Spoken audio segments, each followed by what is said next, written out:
Declare committee at recess at any point. Purpose of today's hearing is to review the Department of Homeland Security's budget request for fiscal year 2027. Before we get started, I would like to remind the members and the public of the rules of decorum. The issues we are debating are important ones that members feel deeply about. While vigorous disagreement is part of the legislative process, members are reminded that we must adhere to the established standards of decorum in debate. The chair will enforce these rules of decorum at all times and urge all members to be mindful of their remarks. Further, under the rules of the House, the chairman is responsible for maintaining order and preserving decorum in the committee room. I expect audience members to be respectful of the witnesses, members, and the public. If members of the audience are persistently or overly disruptive, it is a violation of federal law and you will be subject to removal and arrest. I now recognize myself for an opening statement. Good morning. Thank you, Secretary Mullin and Deputy Secretary Edgar, for appearing before the committee today. Secretary Mullin, I'd first like to congratulate you on your confirmation. We appreciate you being here for your first hearing before the House since being sworn in. We look forward to building a strong working relationship as we continue our shared mission of keeping the American people safe. Today's hearing allows members to evaluate the Department of Homeland Security's proposed budget for fiscal year 2027. I encourage my colleagues to use this opportunity to ask insightful and productive questions that will help achieve our shared goals. DHS has a no-fail mission, protecting the American people and safeguarding our homeland. That's why it's so concerning the department has been forced to operate through 119 days of government shutdowns over the last year, especially at a time when the threats facing our country are becoming more complex and constantly evolving. The department was created in the wake of September 11th terrorist attacks with a clear mission: to protect the American people and safeguard our homeland. Nearly 25 years later, that mission remains as critical as ever. That's why Congress and DHS must work together to ensure the men and women responsible for keeping our country safe have the resources, support, and tools they need to meet the threats of today and tomorrow. As we approach two historic milestones for our nation, the 25th anniversary of September 11th and the 250th anniversary of American independence, DHS should be entering this period with certainty and stability. Instead, vital agencies within the department remain unfunded to this day. Repeated partisan shutdowns have weakened our national security posture and have delayed important work in preparation for hosting the World Cup and securing America 250 celebrations across the country in the coming weeks. While congressional Republicans continue working to fund the remainder of DHS, I appreciate that today we will focus on the department's plan for the coming year. Congress must get back to regular order through the annual appropriations process. Refusing to fund specific agencies causes instability that we cannot afford, and I would encourage my colleagues on the other side of the aisle to re-engage with those efforts going forward. The threat facing our country today are more complex and dynamic than ever before. From violent extremism to the growing use of artificial intelligence by our adversaries, the challenge of protecting our homeland continues to evolve. This committee has a responsibility to ensure DHS can keep pace with these threats and has the tools it needs to safeguard the American people. Over the last year, the committee has engaged regularly with the department and the private sector to identify areas where national security can be strengthened and where the process for doing so can be more efficient. To that end, the committee has focused on the advancement of U.S. cyber resilience in an increasingly sophisticated threat landscape, reauthorizing and expanding vital counter-UAS authorities for state and local enforcement ahead of upcoming major events, solidifying the border security successes of the Trump administration over the last 18 months, modernizing TSA screening technology and creating a more efficient, hassle-free traveler experience, reforming the DHS Office of Intelligence and Analysis to make sure threat intelligence is promptly shared with relevant entities, and exercising the committee's oversight function to hear directly from DHS components on their efforts to accomplish and implement these goals, and to understand where Congress can provide greater support to ensure successful outcomes. Delivering on these objectives is no small task, but I am encouraged by the progress we have made and will continue to make in the coming months. As Secretary Mullin knows well, the world will be watching this summer as we host the 2026 FIFA World Cup and celebrate America's 250th birthday. These events are unique opportunities to showcase the best of America. They will require unprecedented collaboration between leaders at the federal, state, and local levels to secure these events and keep the public safe. DHS plays a leading role in that effort. While it's impossible to know every challenge that lies ahead, what we know for sure is that DHS must have the support, resources, personnel, and authorities needed to carry out its mission. Today's hearing will serve as the first of what I can expect to be many more discussions on how we can maintain positive momentum for the next fiscal year, and I appreciate Secretary Mullin and Deputy Secretary Edgar for joining us to discuss this budget request. I look forward to hearing Secretary Mullin's testimony, and with that, I yield to the ranking member for his opening statement. Thank you very much. Good morning, Mr. Chairman, and thank you for holding the committee's annual hearing on the Department of Homeland Security's budget.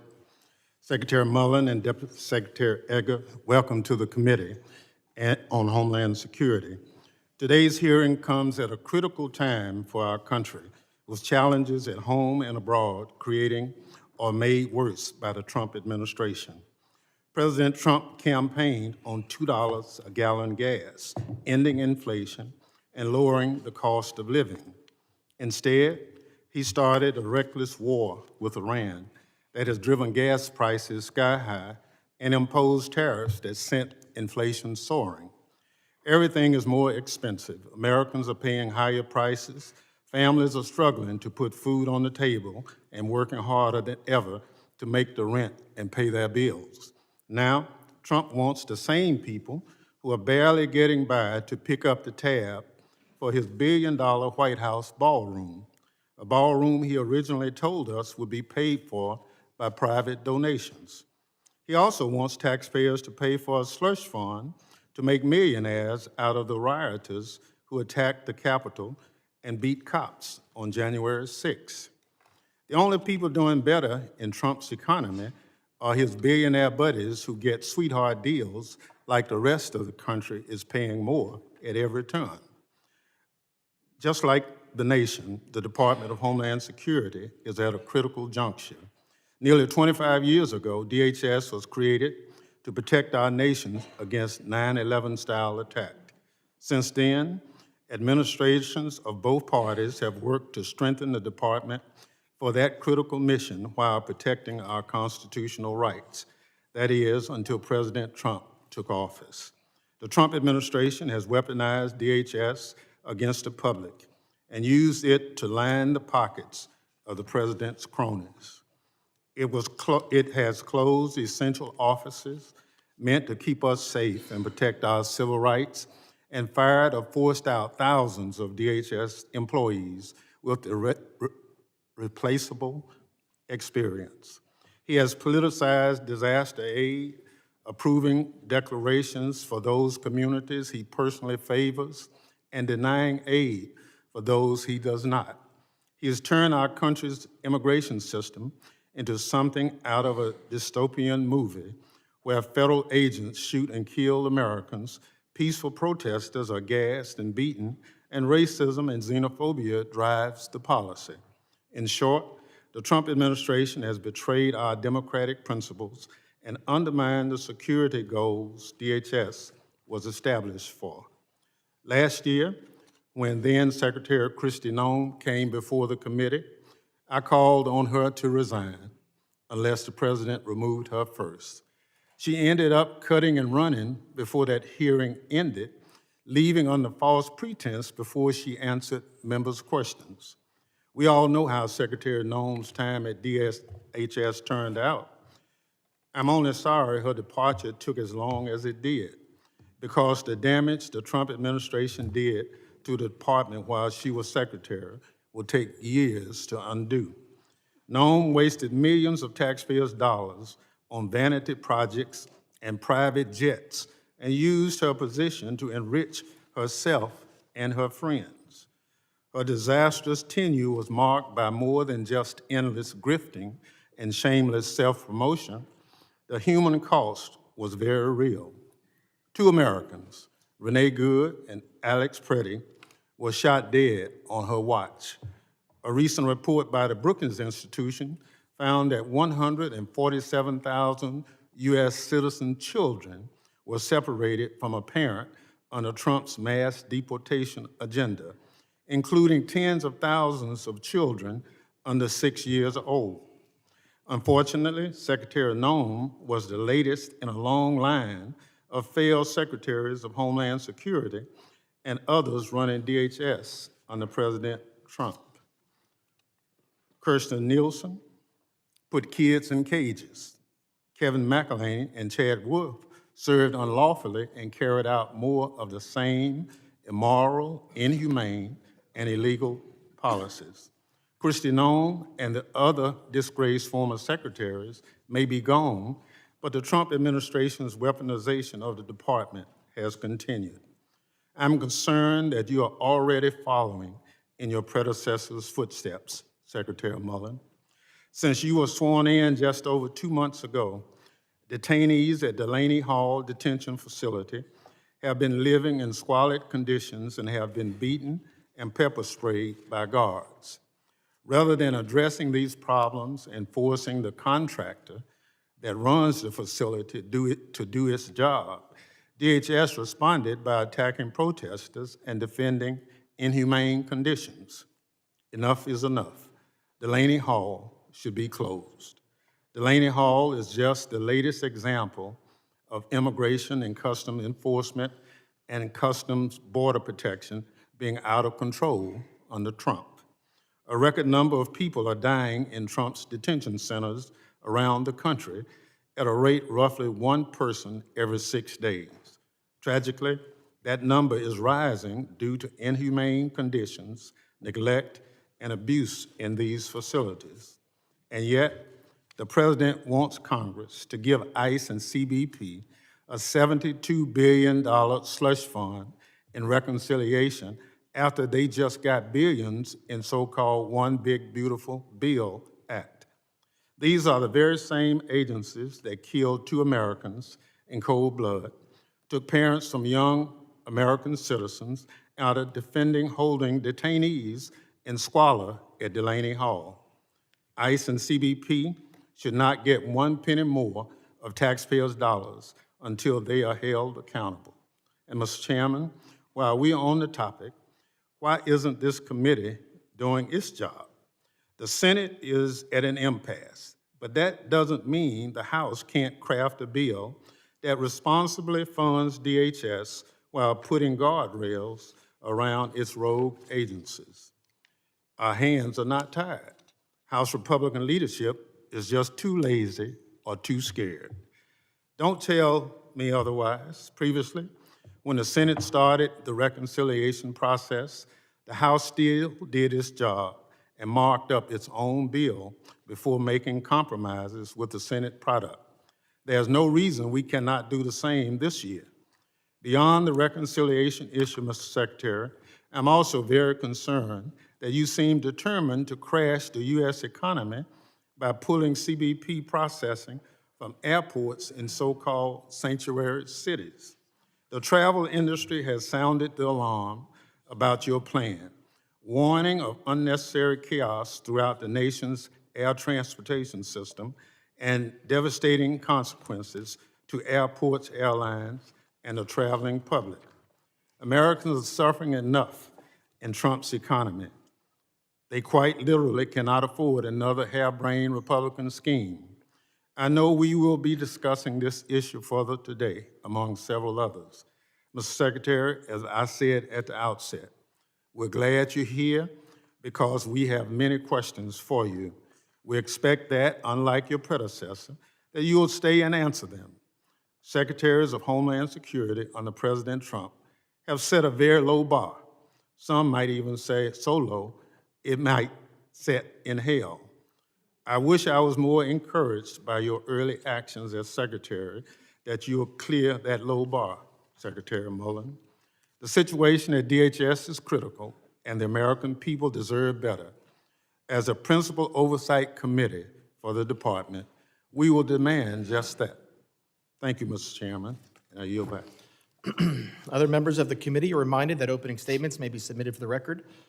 I'm pleased to have a highly distinguished panel of witnesses before us today. Pursuant to Committee Rule 8C, I ask that the witnesses please rise and raise their right hand.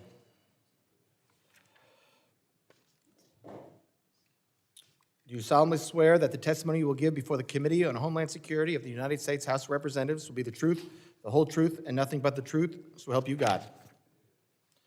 Let the record reflect that the witnesses have answered in the affirmative. Thank you.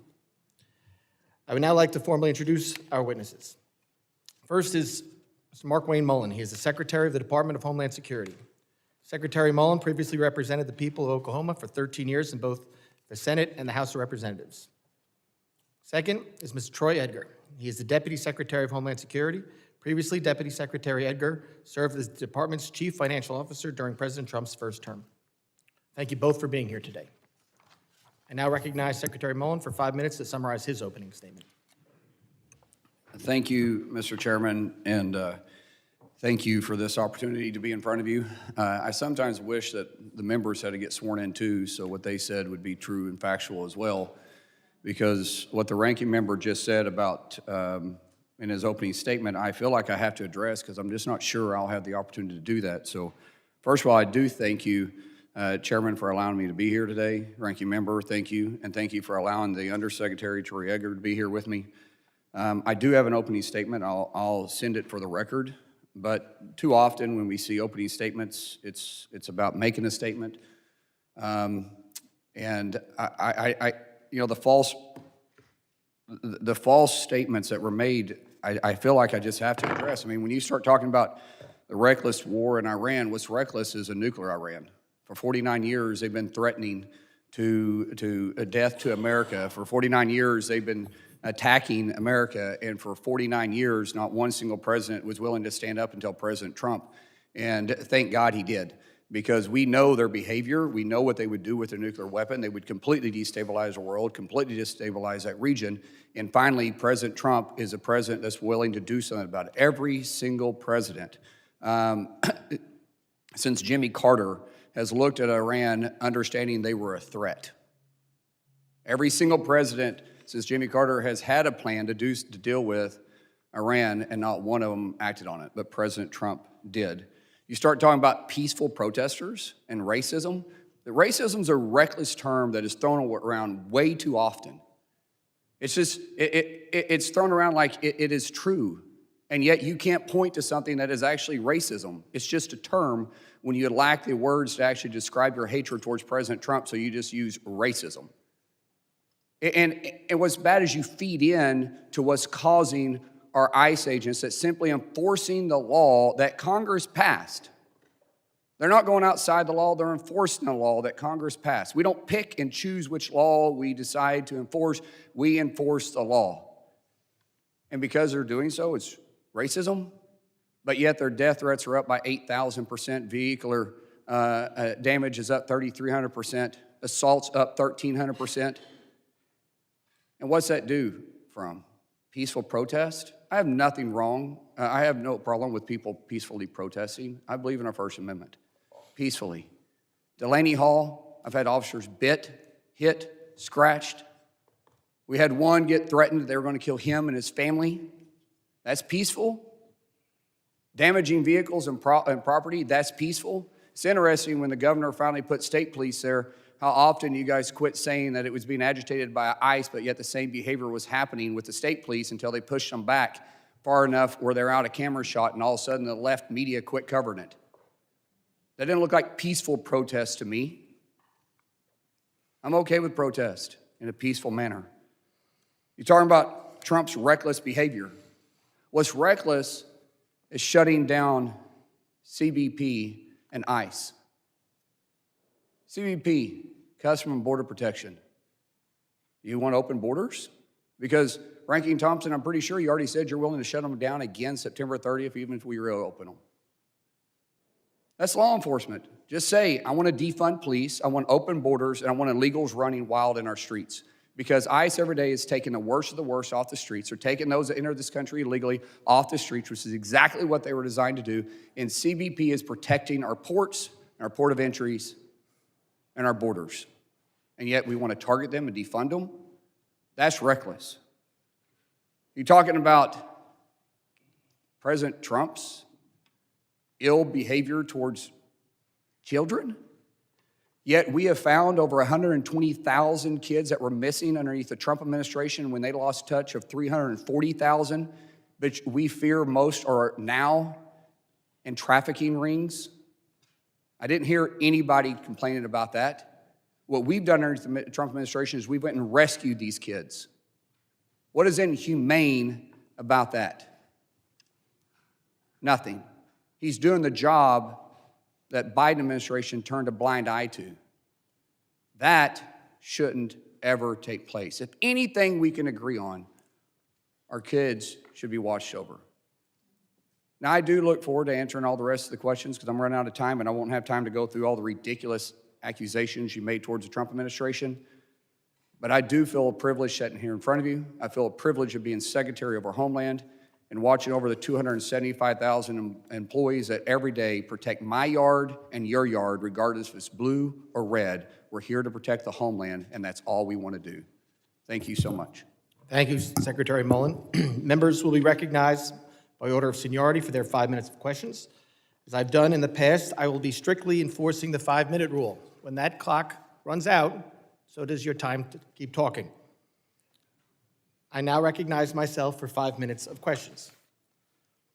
Secretary Mullin, FEMA's fiscal year 2025 preparedness grant cycle under the predecessor was impacted by delays in the release of notice of funding opportunities, which left applicants with a condensed timeline to apply for these awards.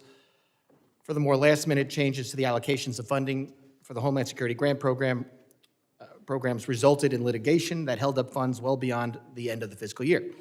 Understanding that the enactment of FY26 appropriations was significantly delayed by the 76-day shutdown, how are you now working to ensure that FEMA's 26 preparedness grant cycle runs more smoothly and transparently than the 25 cycle? Thank you, Chairman. And it is a challenge that we have because of the shutdown for 76 days put us way behind on the MOUs that we had with local and state partnerships. Fortunately, the local and state partnerships, just along with ICE, DHS, and other DHS officials, was still willing to go out and do their job for free. And so we haven't dropped the mission, but it has made it more difficult. We're up against a timeline. We're 10 days, roughly. I think we're 11 actually, but we're 10 days from the first kickoff, 11 days from the first game in LA on June 12th. And we have a lot of work to do. But our grants are out. We're getting the local law enforcement back pay because they didn't get the grants on equipment, on personnel, on overtime. We feel like we're in a good spot, but it definitely put us at risk. But I will tell you, I feel very comfortable where we're at, and we feel like we have a zero-fail mission, but it's going to be complicated. We have 5 to 7 million visitors coming in. We have some very complicated countries that are going to be playing each other that have a tremendous amount of dislike against each other.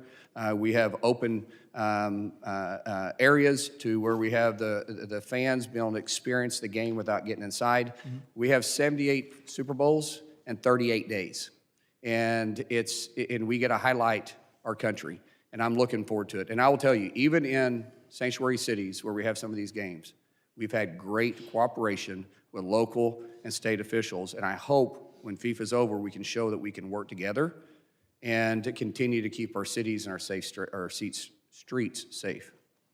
Thank you very much. And I actually visited one of the FIFA sites last week. They did talk about the partnership and the money that's coming in. It will be helpful both for protecting those sites as well as the Fan Fest. But you know, moving forward, the UASI grants and others that local police rely on, like the NYPD in New York, FDNY, making sure that those continue to run smoothly, so that money goes directly to law enforcement, and they need it. So making sure that those keep rolling smoothly is very important. I want to move over to CISA. Over the last 18 months, it has seen a significant reduction in its total headcount, including through a combination of voluntary departures, reductions in force, and reassignments of cybersecurity personnel.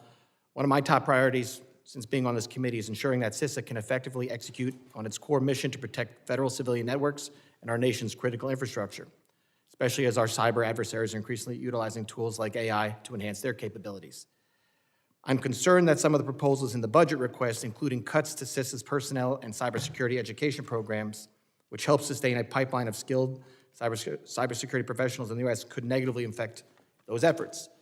As Secretary, can you talk about your vision for CISA and how this budget would support the agency's critical functions during a time of rapid development and emerging AI threats? And Deputy Secretary Agra, if whoever wants to jump in on that, that's fine. So CISA technically has the ability to hire up to 3,400 people, and we have very broad authorities. During the shutdown, our fourth shutdown of the year, we had to readjust the way we're looking at CISA and better lean on public partnerships. We have a very unique authority that we take care of from international cyber all the way down to local, small businesses, large businesses, municipalities, and states. But we also take care of the communications at every major sporting event as well, including FIFA. When we looked at that, we think, do we really need 3,400 individuals? Well, we're down to 22. We probably need somewhere around 28 if we can actually have the partnerships we need with states and be able to use the grants, the monies that's saved with CISA to be able to invest with local and state municipalities. And I think we can. We're not going to fail on the mission that we have in front of us. And cyber attacks are only getting stronger. Yeah. And they're attacking our private partnership the most. Thank you, Mr. Secretary. My time has expired. I appreciate that. And I now recognize the gentleman from Mississippi, the ranking member, Mr. Thompson, for 5 minutes of questions. Thank you, Mr. Secretary, Mr. Chairman. Mr. Secretary, while Americans struggle to pay for gas and groceries, President Trump and his allies are constantly enriching themselves off taxpayer-funded contracts. Under then Secretary Kristi Noem, DHS authorized contracts totaling billions of dollars for luxury jets, self-promotional ads featuring horses, recruiting campaigns seeking white nationalists, vehicles wrapped in ICE logo that currently sit idle, massive industrial warehouses to detain human beings. As all of those contracts went to companies with ties to former Secretary Kristi Noem's, her special government employee, Corey Lewandowski, President Trump, and Republican donors.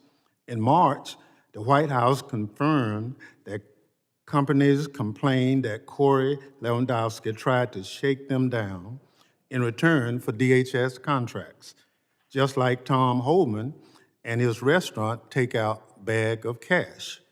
Secretary Mullin, have you canceled or modified any of the corrupt DHS contracts signed by Secretary Noem? Ranking Member Thompson, I wish we could just ask questions without you injecting your personal opinions and things. I'm not here to talk about Corey and Kristi, first of all. We do have some IG investigations. I'm not sure what they're about. They haven't shared with me, but we do have some stuff going on. But they were happening before I got there. But when you start saying campaigns by hiring white nationalists, that's racism. You have no proof on that. That's just your words that you want to throw out. And racism is very dangerous. And we should all know that. And we should all respect that. But that's dangerous language that you use there. Reclaiming my time. There's no question about the contracts. We know warehouses have been bought for 2-3 times their appraised value. It's in the public record. There are a lot of other things. A $200 million public ad featuring horses, the secretary riding horses. That's grifting. That's wasting money that could go on the core mission of the agency. But obviously, you don't see any problem with that. No, that's not true. We are looking at the contracts that weren't already signed, and we did go through and cancel most of those. Well, that's the question that I asked. But I was talking specifically about your dangerous language. You're saying white nationalists. Well, that's a dangerous language, and you should record apologize for that. Itself. So now, will you provide the committee with the contracts that you have had canceled since you've been secretary? Yeah, go ahead and answer that.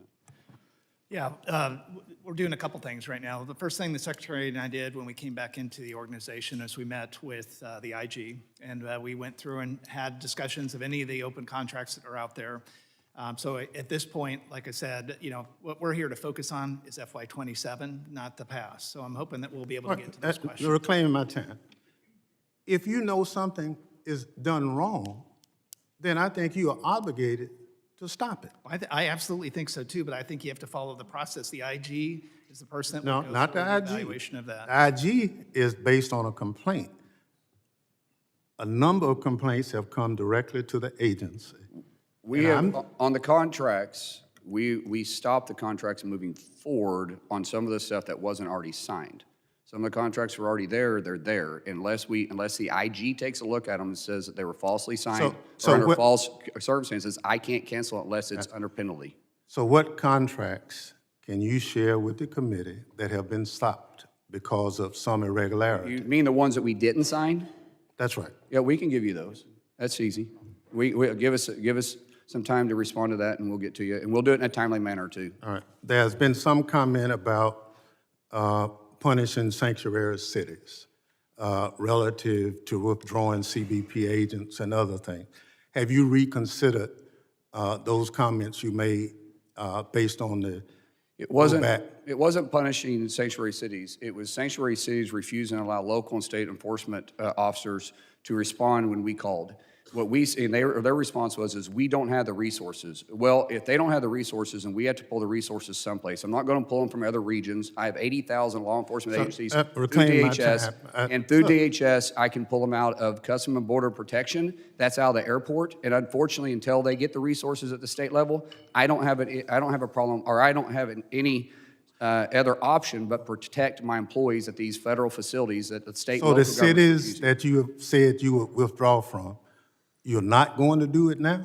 No, I did not say that. I said as long as they're willing to cooperate with us. When they say they can't respond, local and state officials, because they don't have the resources, then I have to get the resources from someplace. And I pull my officers as a whole through DHS. And if that means I got to pull them out of Customs and Border Protection from processing international flights, I will. As they're cooperating with us, then I don't have to do that. Thank you very much, Mr. Secretary. Thank you, Mr. Ranking Member. And Secretary, I let you finish that because I imagine that would come up again. So I think getting the answer on the record now is great. But again, I want to limit everybody to 5 minutes or we'll be here all day. I now recognize the other gentleman from Mississippi, Mr. Guest, for 5 minutes of questions. Thank you, Mr. Chairman. Secretary Mullin, thank you for being here. Thank you for your leadership. You came into the agency at a very critical time for DHS. 76-day government shutdown, the longest shutdown of DHS in the agency's history. We still have components of the agency that are not funded. You mentioned about some of the major events that you will be helping secure, the 11 different sites for the FIFA World Cup games across the United States, which will start next week. America 250, the preparation for the Olympics in 2028. And so I personally want to thank you and your team for your service. The ranking member mentioned in his opening statement, he said that under this administration that we have set a low bar at the Department of Homeland Security for the secretaries running that. I will tell you that I am proud to have you serving in that position. If we want to talk about a low bar, let's go back under the Biden-Harris administration. Let's talk about Secretary Mayorkas. Under his leadership, 10+ million illegal immigrants flooded across our southern border. Children, hundreds of thousands of children were lost under his administration. In 1 month, there were 300,000 illegal immigrants who flooded into our country. And so you want to look at what you have done in a short period of time, and your predecessor. I want to thank you for that. I want to thank you for the fact that you have changed the direction of that agency. And I want to thank you for standing up for the men and women, the law enforcement, the first responders who serve under you. Now, Mr. Secretary, you again inherited a difficult situation. And I want to ask you, as it relates to that, talk to us a little bit about the impact that the Democrat shutdown has had on your ability to protect the homeland, and also talk a little bit about the impact that it has had on the men and women who serve under your leadership, the impact it's had on morale, on retention, on hiring of additional agents to backfill positions that are currently vacant.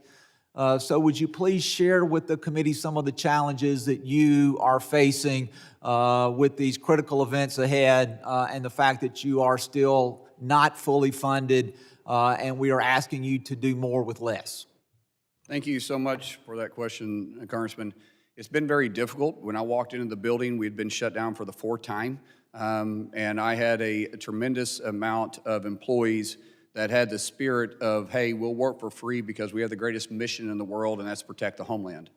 The problem is not everybody has that mindset. Some people also have to have the ability to get to and from work.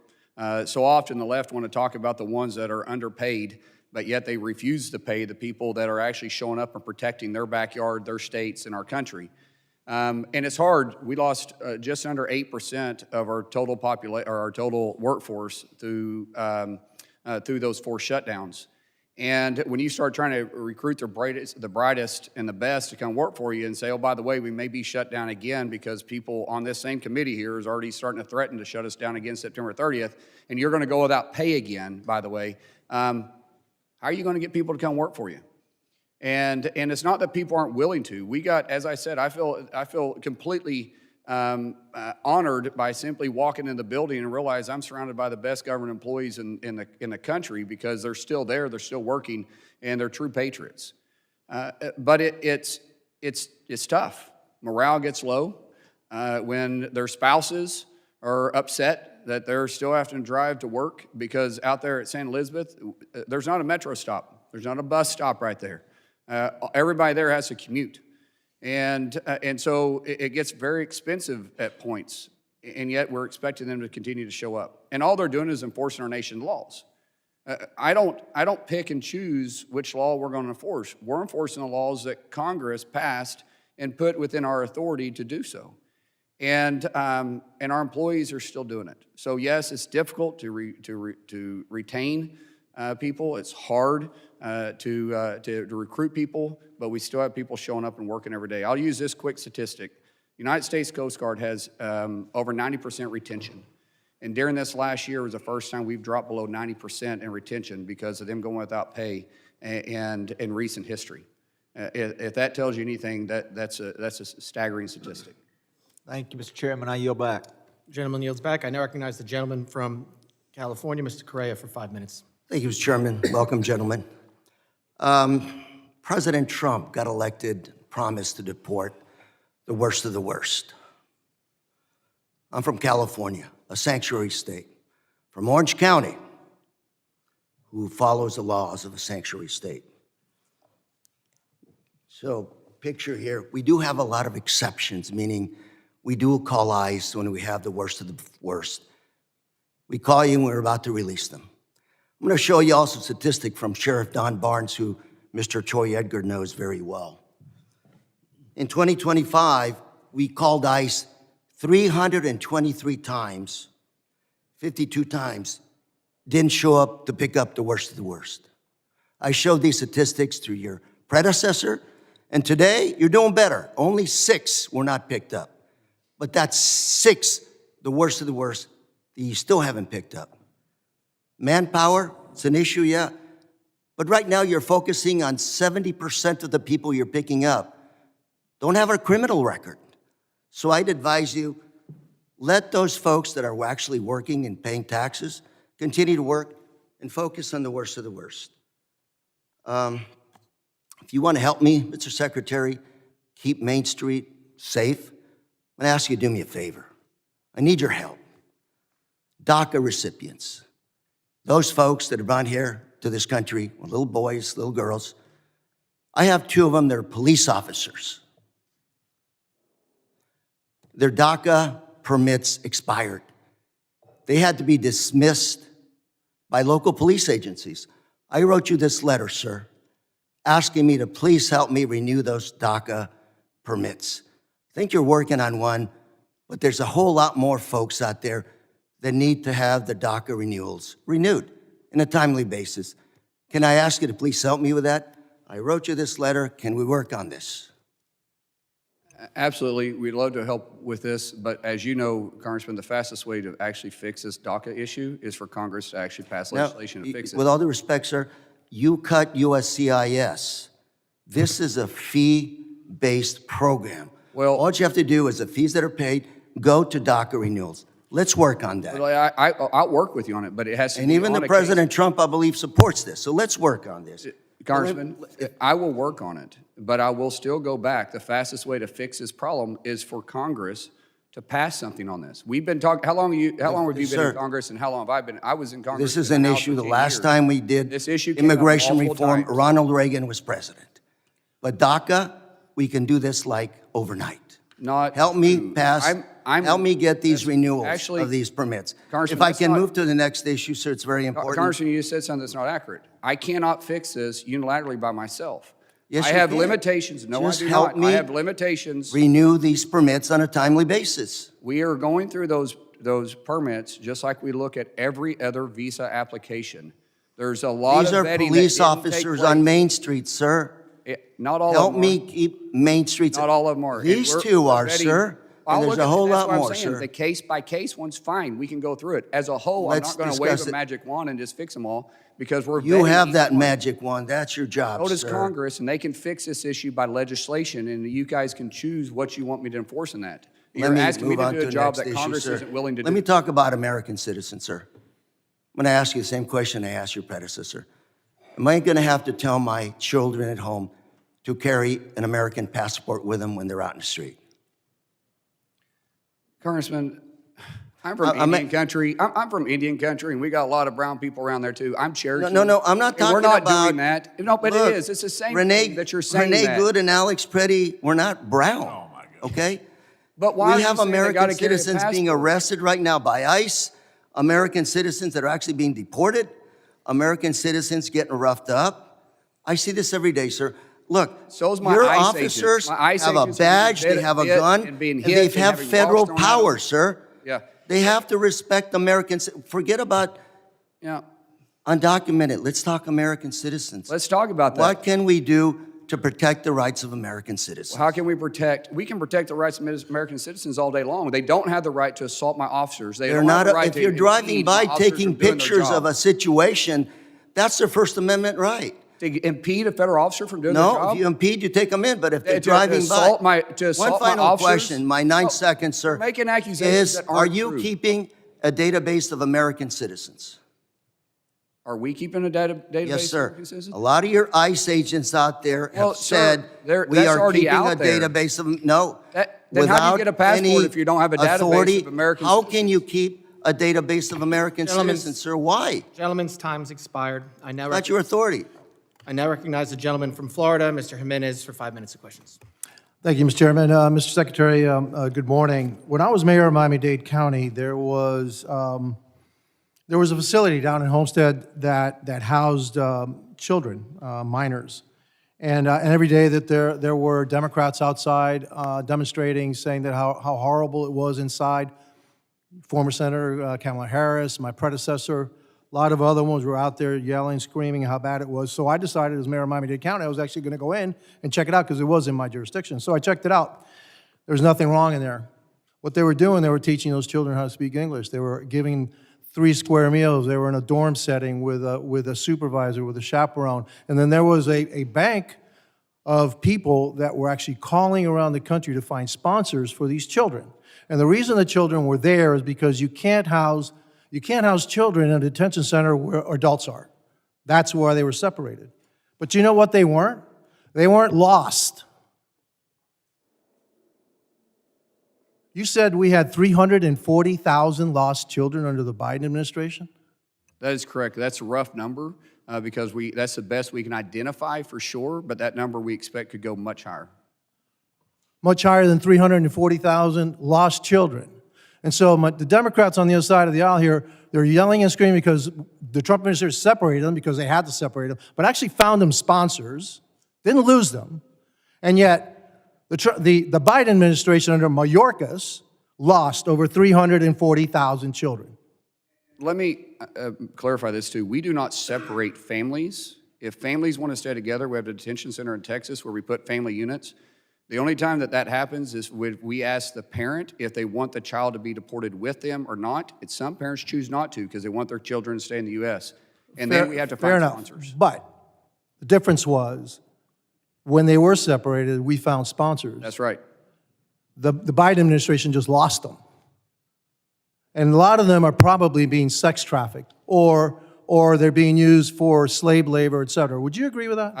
Unfortunately, we had that suspicion because the ones we have found, they were actually where they said the person who picked them up at the border was.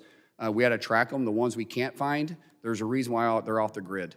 And it's very, very concerning. HSI is spending a tremendous amount of resource, and ICE is spending a lot of resource on trying to locate these kids because it's vitally important. And they should never have been released the way they were on the border when they showed up like that. It's shameful and disgraceful. It is shameful. It's disgraceful. It's one of the worst things I've ever heard of, how we, the American government, can do that to children coming in and allow them to be abused. Now, my next question is this. Who finds them? What agency of yours finds them or is trying to find them? HSI and ICE is trying to find them, and ICE, the agency that my Democrats don't want to fund. Is that the one? yeah, that's been defunded for quite some time, yes. The ones that are trying to find the children. It's ICE. Yes. Okay. Well, how much more money do you need so that we can actually focus on the still hundreds of thousands of children that are missing?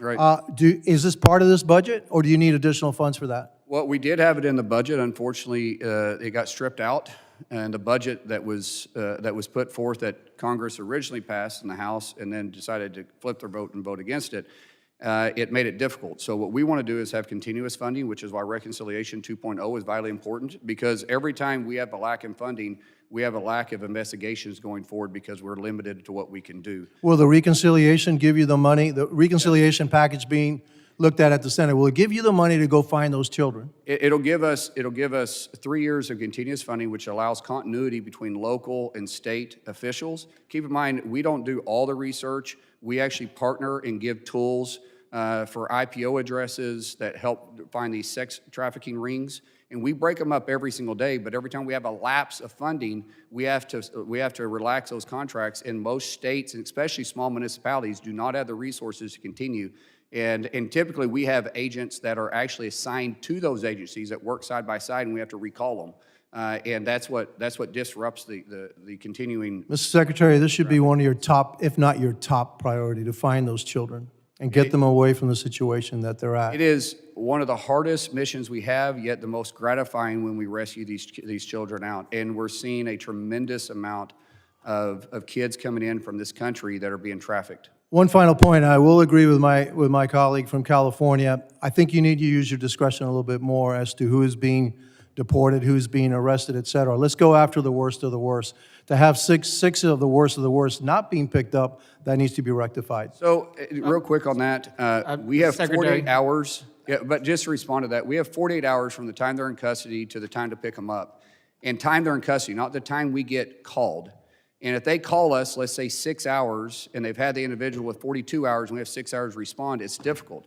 If we can get anywhere in 48 hours, but once they're arrested and we don't get informed until the day after or right before the clock expires, it's hard for us to do that. And there's no excuse for it, but we just don't have the resources to get there like we need to. Fair enough. Yield back. I recognize the gentleman from Michigan, Mr. Tanadar. 5 minutes ago. Thank you, Chairman, and thank you, Ranking Member, for having this hearing today. And thank you, Secretary Mullin, for your testimony. Secretary Mullin, for the past year and a half, the American people suffered under disastrous leadership of your predecessor, Cristino. Cities across the country faced an unprecedented onslaught of immigration raids targeting civilians based on color of skin or language they spoke. Grants for communities that faced environmental disasters often went unfunded or were paused indefinitely. Political donors received numerous DHS contracts worth millions, and decisions made by the highest courts in our land to put a leash on your department were often blatantly ignored. Secretary Mullin, it's a yes or no question. Are you making concerted efforts to fast track the backlog of FEMA grants that needs to be awarded to communities that have suffered while hearing nothing from the federal government? We made that a priority as soon as we walked in the door. The deputy and myself went to work from day one, and you immediately started seeing grants start flowing again. The biggest thing we had to do was to raise that threshold from where my predecessor had it at 100,000. We raised it significantly higher than that, so we could empower those that we have in those positions to make those decisions. How about contracts with companies that work with DHS agencies? I understand that you have quite an enormous amount of shares in companies that hold DHS contracts.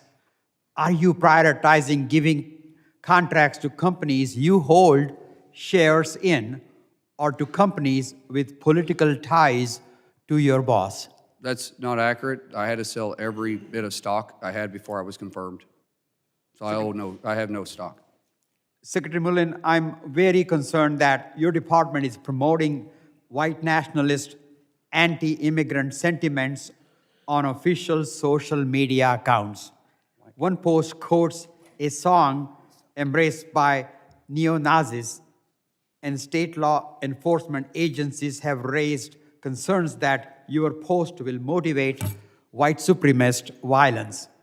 When will you stop DHS from using its social media accounts to spread bigoted and racist words and imagery promoting great replacement theory? It's interesting how you make those claims and give no facts, but yet your party's the one that's supporting the guy that's got a Nazi tattoo. I on his have the chest facts. and I have the vein. facts, sir.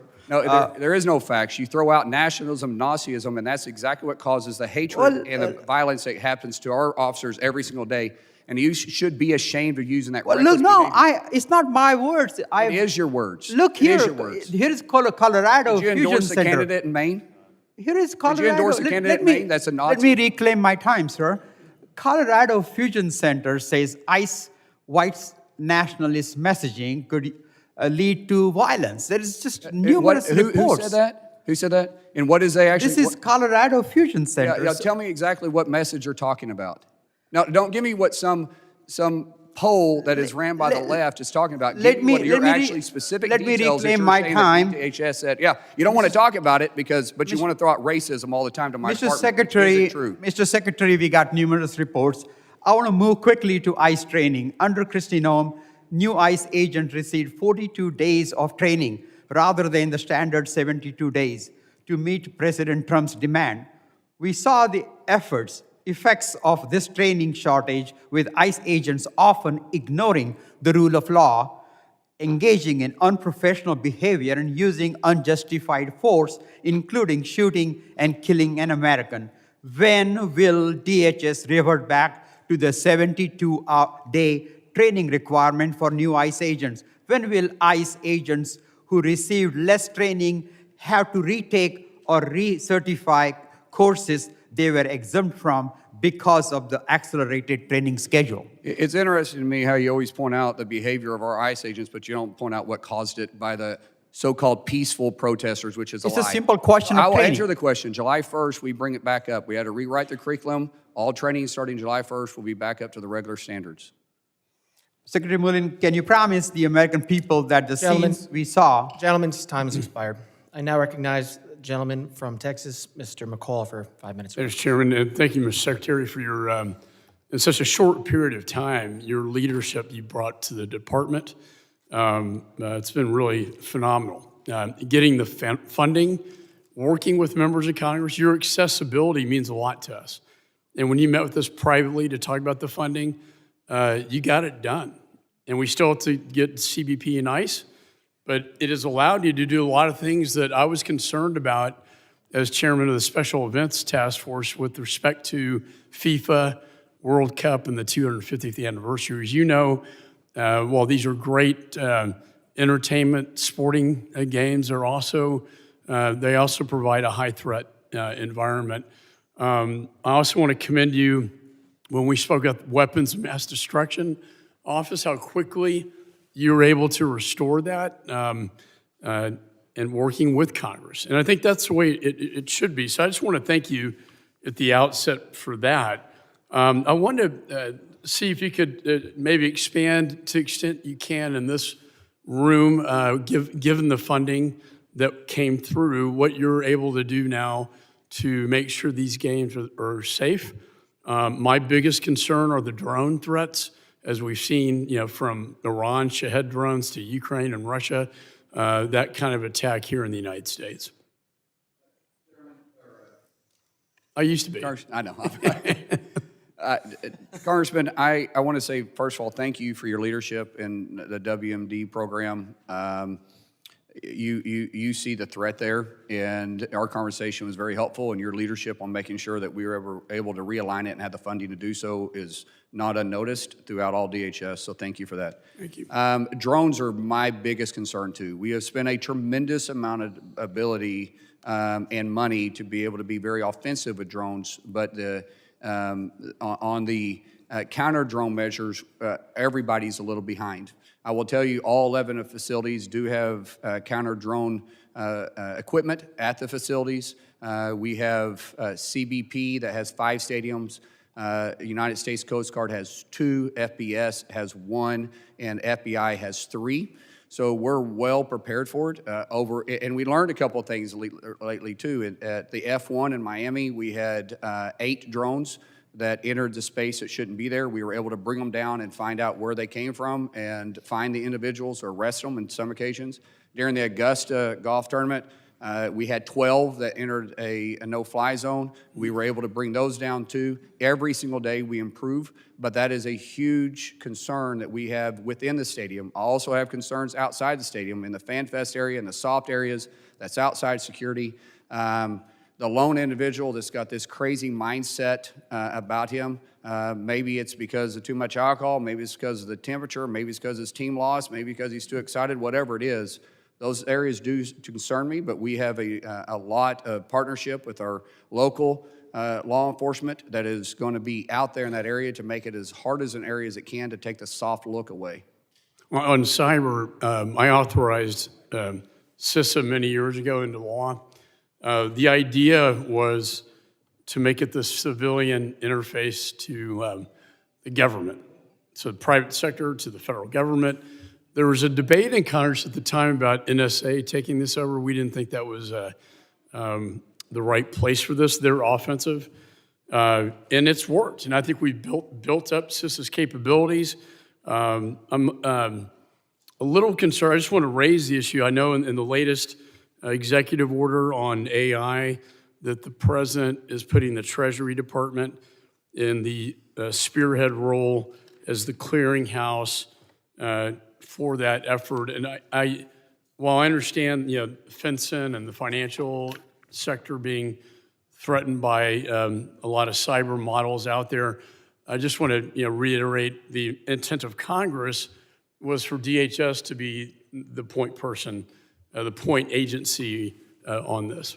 So CISA interacts with just about every other agency out there. And when we started looking at the biggest threats that AI is used for, it is through financial gain.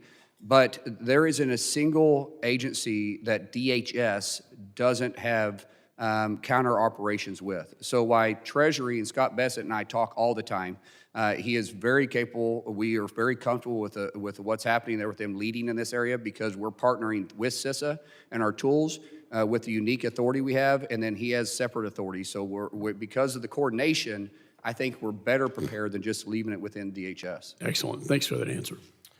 Gentleman yields back. I now recognize the gentleman from Rhode Island, Mr. Magaziner, for 5 minutes of questions. Thank you, Chairman and Secretary.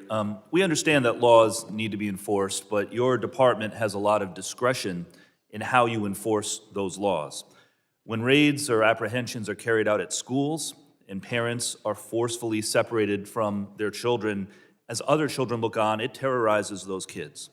When raids are carried out at hospitals, people's lives could be put in danger. When they're carried out in courthouses, people may be afraid to show up and offer testimony that could be needed to put bad guys behind bars. But under the Trump administration, there have been numerous examples of raids and apprehensions being carried out in these types of sensitive locations: churches, hospitals, schools, courthouses. Now, I recognize that most of this occurred under your predecessor before your watch when you stepped into the role. So now that you're in charge, will you direct the people under you to avoid operations in those kinds of sensitive locations?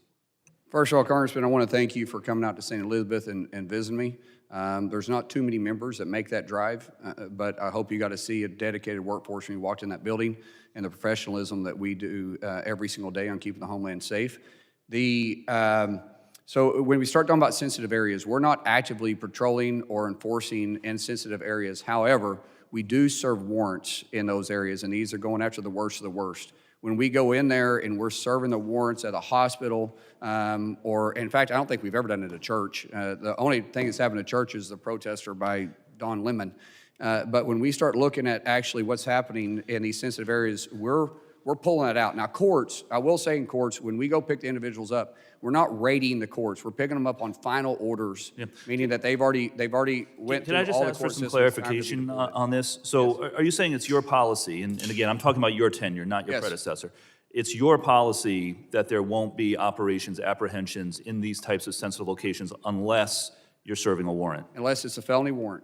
And has this been made clear to everyone working under you? Like, is there, Yes. will you put out, have you, or will you put out some sort of a written We have made written that bulletin? we've made that very clear. Tom Homeland and I have talked about this. Listen, if people are avoiding us in those areas, we got to go get them. But we're not doing full-scale immigration operations. So just to reclaim my time, there have been examples of this occurring still. On April 9th, several men were detained at a courthouse in Rancho Cucamonga, California. There was another incident in New York City on May 19th. And as far as we're aware, none of these individuals have been charged with any crimes. There was not a removal order. And so I just want to make sure that what you're saying is filtering down to the people under you. Will you put out some sort of a written bulletin or something to codify this? We so have that it out everybody's there. Clear? Yeah, and Congressman, in both those cases, we looked into. Both those cases, there was people that were arrested that didn't have final orders, but there was a person that was with them in both cases that did have final orders. So when we go into a house, for instance, we're serving a judicial warrant, and we go after the person that's there, we check everybody else's my question immigration is, policy too. I appreciate that. My question is, again, so that everyone working under you is clear on the policy, will you put out some kind of a written directive or something, just to clarify it? We'll look into that. I think it's already Thank you. out. But I'd like if to not, move to we will. another topic now. So, the administration deployed thousands of Border Patrol and ICE officers into American cities, including Minneapolis, Chicago, and Los Angeles. In the chaos that followed, 2 American citizens were killed. Countless other people were seriously injured. Now, I recognize, again, this all happened before your tenure, or much of it happened before your tenure. I asked for the data of how many DHS officers have been disciplined for improper use of force in recent years.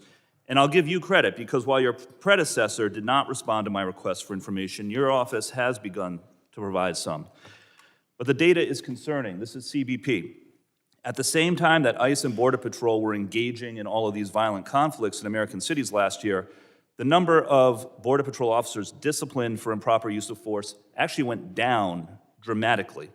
And in fact, that number 2 there is inflated because one of them was disciplined for failing to bring his firearm to work. The other was a workers' compensation issue, which I assume was misclassified. So can you explain this, and can you explain what you are going to do to ensure that those who do step over the line, those who do act inappropriately, will be held accountable, because this accountability did not exist under your predecessor? We hold everybody at the highest standard, and if you fail to meet that standard, we will hold you accountable. I'm glad to hear you that's say that, including because that was not the case under your predecessor. And I think a part of your charge, part of the reason you're sitting here, by the way, is because your predecessor lost the trust of the American people.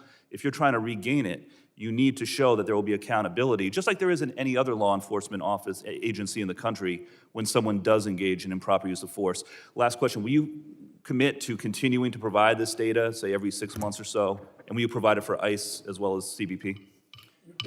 We'll provide it upon request, to say it every 6 months. We get inquiries from you guys constantly. Okay. And it is We're still waiting overwhelming. on the ICE data. Will you provide the But ICE data? as we get requests on it, we'll try to get to it as fast as possible to you. Gentlemen, thank you very much. Gentleman's time is expired. I now recognize the gentleman from Texas, Mr. Pfluger, for 5 minutes of questions. Thank you, Mr. Chairman. Secretary, thanks for your leadership. Thanks for coming in with an attitude of establishing the rule of law and not picking and choosing. And if there's one thing I disagreed with on your opening statement, you have had secretaries that picked and choose. Not you, but Secretary Mayorkas picked and choose which laws he would enforce. And as a result, we had an impeachment that started in this this very committee room. I spoke to some of your agents, incredible people, over the weekend, and I asked them a couple of questions. I said, give me an idea of what's happening in New Jersey, the sickening threats that we are seeing. Give me an idea of what that means to your officers and your agents. The entire country saw a person threaten one of your agents and said, I will effing kill you and I will effing kill your family. That is absolutely disgusting. There is zero room or tolerance in this country for something like that. Your agents recommended that we work on enhancing the penalties for doxing, for intimidating, for threatening federal agents, including Customs and Border Protection agents. That's exactly what I'm going to do. And I want to ask my Democrat colleagues right here in this committee room right now, who wants to join me in legislation to enhance federal penalties for doxing, intimidating, or threatening federal agents? Who wants to join me? Will you include federal judges? No, Because I'll join you if you include federal judges. So, if you include- Mr. Goldman, Mr. Correa, And if you include elected officials, because all of us have gotten Gentlemen, our the families gentleman will threatened as well. The gentleman will I'm suspend. happy to join you on that. Gentleman will suspend. This is your time. Questions are directed at the secretary. Please continue. thank you, Mr. Chairman. Mr. Secretary, we're going to join work in a bipartisan manner to protect your agents. And you just heard it from my colleague, Mr. Goldman, and you heard it from my colleague, Mr. Correa. We're going to work in a bipartisan manner to protect your agents, to make sure that that never happens again, and those penalties are enhanced as much as humanly possible. Yeah, I think it should be that way too, because we have your colleagues from the other side of the aisle a lot of times talk about the mask and why they're masked men, but it's the doxing that takes place. This officer that was threatened didn't have a mask on, but he does have a family. And what's interesting is they knew his family because they're very sophisticated. These aren't just peaceful rioters or peaceful protesters out there. They're well-funded and they have technology, and we see it immediately. When we have officers that are out there that don't have a mask on, they get doxxed and their family starts getting attacked on social media. They start getting attacked at their schools. They start getting verbally attacked. They start getting verbally attacked at their schools and at their homes. And so it should be, if we want to eliminate the officers from having to wear a mask, then increase the penalties, and we should all agree with, if they dox them, they threaten them in any way whatsoever, it should be a very stiff penalty to get all their attention, and then those that are funding the protest should also be held accountable the same way. We're going to work on that. You have my commitment. Now we have a bipartisan agreement to do that. Let me ask you the same exact question that I asked Secretary Mayorkas when he was sitting here.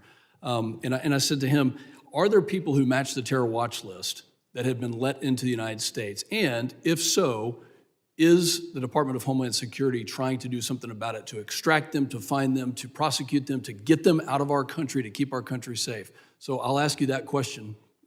Every single week, we're arresting terrorists either coming across our border or that's already in this country. What's interesting to us is one of the ways we're able to find these terrorists that's on the terrorist watch list that was let in under probation with our previous administration is when they're coming back flying from this terrorist country that they came from to begin with. What they'll do is they leave the United States, they go into Canada, they fly out of Canada, and then because of the relationship we have with them, we'll recognize when they come in and land, they'll either arrest them or we'll track them until they cross the border and we'll arrest them at the border.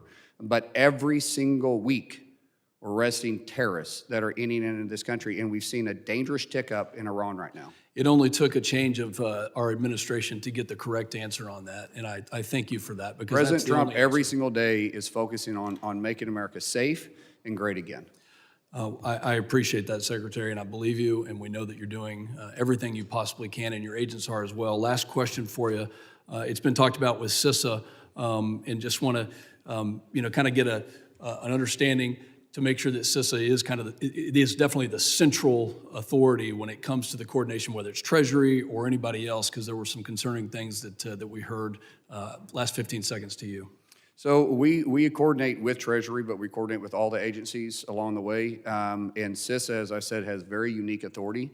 It hasn't completely been utilized. We're going to restore that. We're putting the right people in place. We've got a person soon to be nominated that'll be running CISA that has the ability to recruit and focus on the authorities we have. We want CISA to be the leader in cybersecurity. They should be, and they will be. Thank you, Secretary. Thank you very much. I now recognize the gentleman from New York, Mr. Goldman, for 5 minutes of questions. Thank you, Mr. Chairman. Secretary Mullin, how do you determine when a court order is political or not? Well, typically when it's overturned by a higher court. So in the interim period, when it's on appeal, do you follow that court order? Sir, we enforce the law every single day. We don't pick and That's not my choose which question. law we enforce. We simply. I'm not talking about the law. I'm talking about a court order. But it is a law. So we're enforcing the law every single day. Okay, And because that's what we do. yesterday, the thing that concerned me is that you would not certify to Senator Murphy that you will follow the court orders. What I said is even the exact if same you answer I gave you right disagree. now. Sorry? I gave him the exact same answer I gave you. We'll enforce the nation's laws. That we don't pick and choose which law we enforce the nation's laws. But it is So then sad why is it sometimes relevant whether it's political or not? because we see lower benches and even upper benches that make decisions based on political reasons, not just But sport. so who makes that decision? You say we see it. Well, Who we decides see that it it's all the political? time. Tell me it hasn't happened. You guys I'm complained about it asking. when I'm the asking. Biden administration was in office. I didn't complained say when that. Trump was You in said it. You said you see I'm it all the saying time. we enforce Do you the law. decide that? Congressman, I said we're going to enforce the law. We don't pick and choose which law. We enforce the nation's laws. Full stop. So you will follow court orders. Is that Said we'll enforce the nation's laws. now? You are aware, I'm sure, of a case in New York related to the arrests at immigration courthouses. In March, the U.S. Attorney for the Southern District of New York wrote an extraordinary letter to a judge accusing an ICE lawyer of concealing a memo from both the U.S. Attorney's Office and the judge. And that memo specifically undermined the policy that ICE was using to arrest immigrants at immigration courthouses. You're familiar with that? I'm actually not. You're not? Okay. Well, that is what happened. It's a little disappointing to me that you're not familiar with that. I don't know the number of cases we have that could we get sued. Well, this is every the day. question, though. I worked in the Department of Justice for 10 years. I've never seen a letter like that where a representation by a government agency to a court that another government agency actively concealed a memo that ultimately changed the decision. Has there been any disciplinary action taken on that ICE agency lawyer? I'm not familiar with the case. I already said that. Well, that's disappointing to me because We get hundreds- I've never. we get You get hundreds of hundreds, these but all I the time. trust you. You do not get letters like this to courts from the U.S. Attorney's Office accusing their own government colleague in a different agency of concealing a memo. And now the problem is. I would have to see it before I take your forward. That's fine. You can. Unfortunately, a You lot of should stuff gets also taken out of look. You context. should also look at the judge's order, where he then prohibited any arrests at immigration courthouses at the 3 federal buildings in New York City. Are you aware of I that don't believe order? he has the authority to do that. Because when they're on final order, we You have don't the- think we he have has the right to pick it authority up. to do that? When they're on final order, we pick them up after the court case. That's law. So where are we supposed to arrest them if they're on final order and it gets denied? Sir, they're not going for a final order of removal. No, They well, are that's a going blanket for their statement that asylum you just said. case. You just said a blanket statement. You didn't give preference to it. I said if it's a final order. You said they're not supposed to arrest any. That's what you just said. At immigration courthouses. If they're on final order of removal and they filed their last appeal, then we have the right to pick them up and deport them. That never happens. Never. No appeal ever happens at a courtroom in immigration court. Okay? What happens every day and thousands of time against your own policy is that people who are here lawfully seeking lawful status go to court because they're required to do so. And then they come out of court and they're snatched by your ICE officers. They're arrested. They're sent to Delaney Hall. They're sent to the MDC. They are not the worst of the worst. They have no records. And you know how we have no record? They have no records? Because those 2 facilities are low security. They are not allowed to go there if they have serious criminal convictions. Delaney Hall has I didn't ask a question. 666 I didn't ask a well, question, You made sir. an accusation. You I said reclaim my time. 666 people that's in Delaney Hall, 228 are serious I reclaim felons. my time. I would like extra time, please. So the problem is that they are being arrested without a final order of removal. Judge Castell a Bush appointee, I don't know if that matters in the political calculation, has ordered that to be stopped.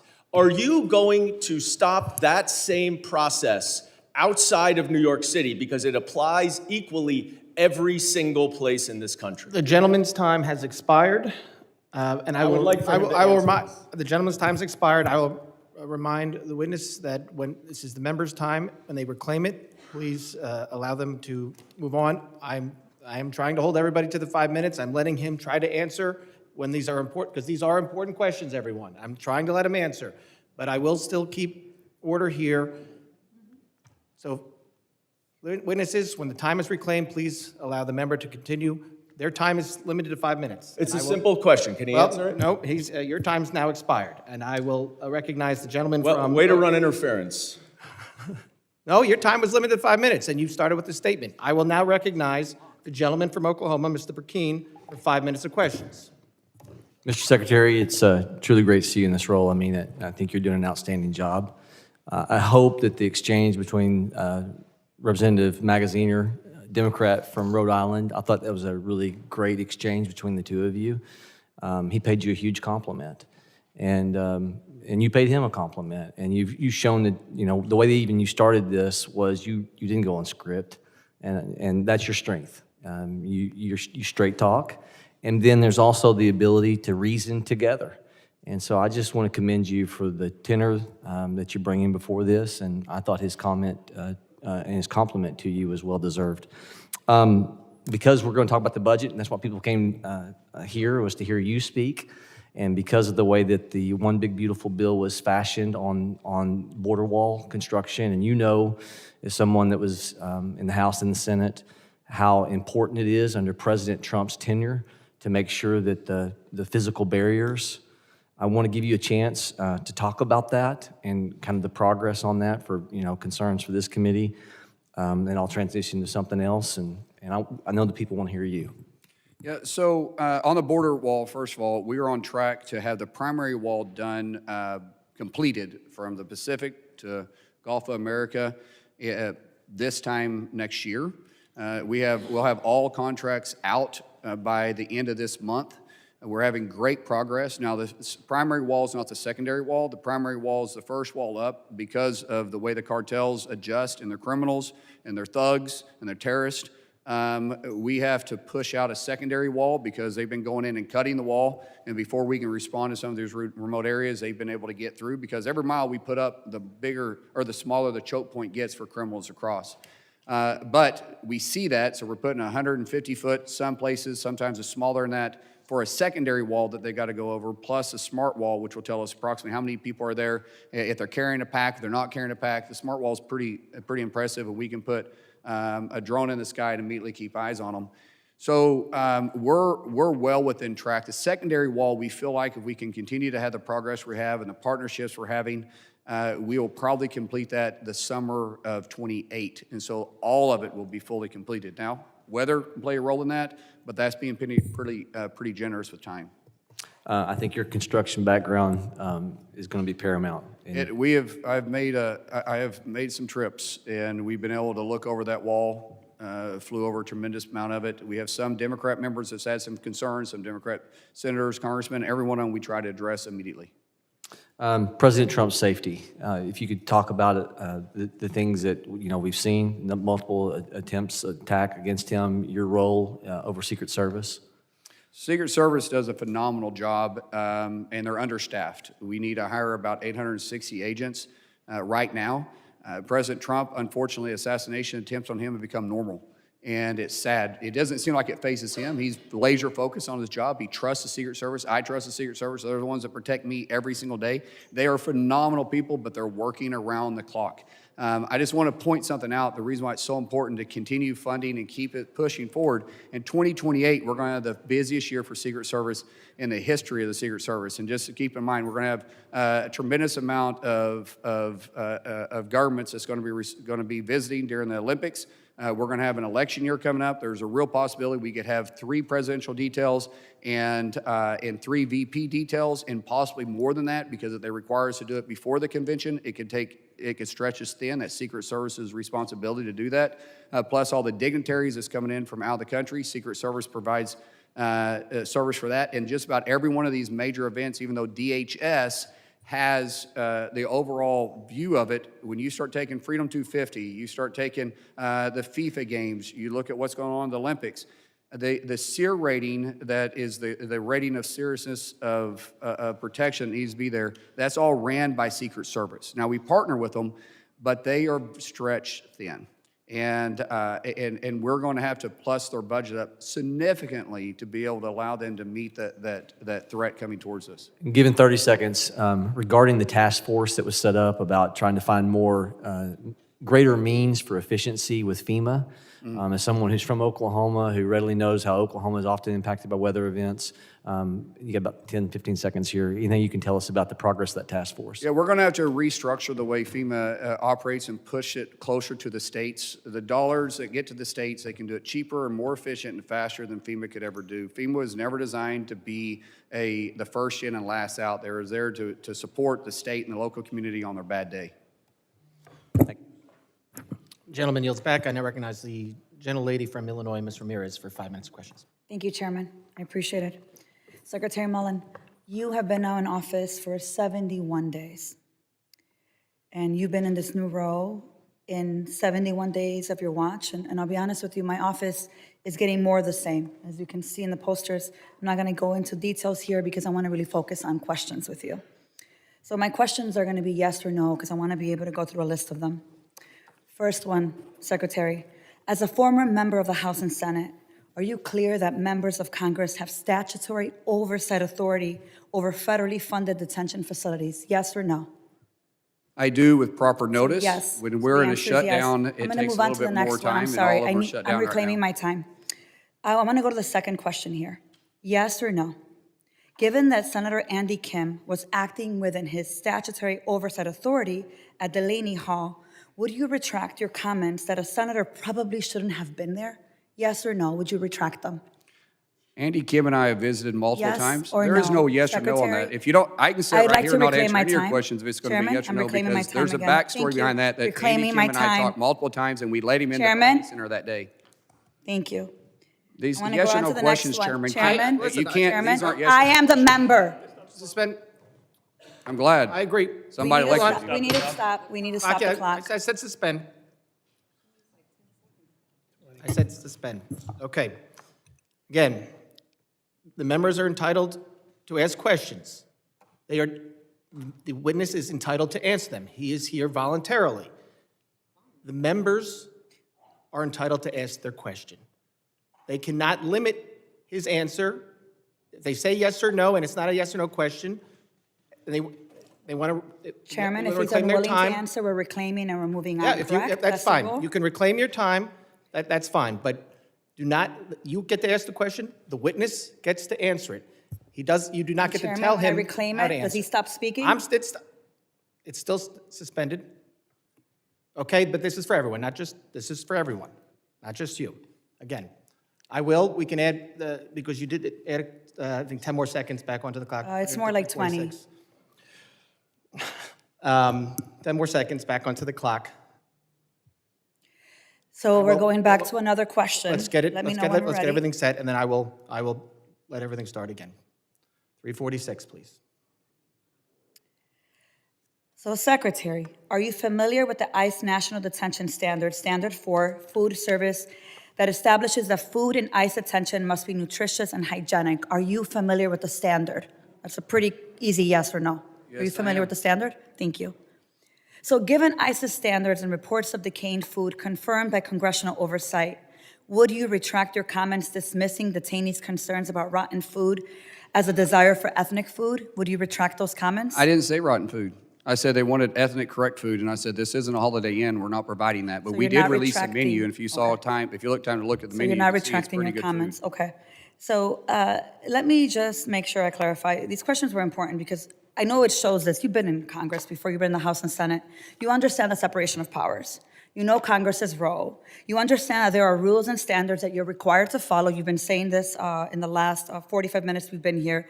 And still, you're disregarding what we know, which is that you're doing the same thing that your president and Miller want you to do, which is spew this garbage that makes immigrants criminals and that creates the standards and conditions for even children in detention to be living in inhumane conditions.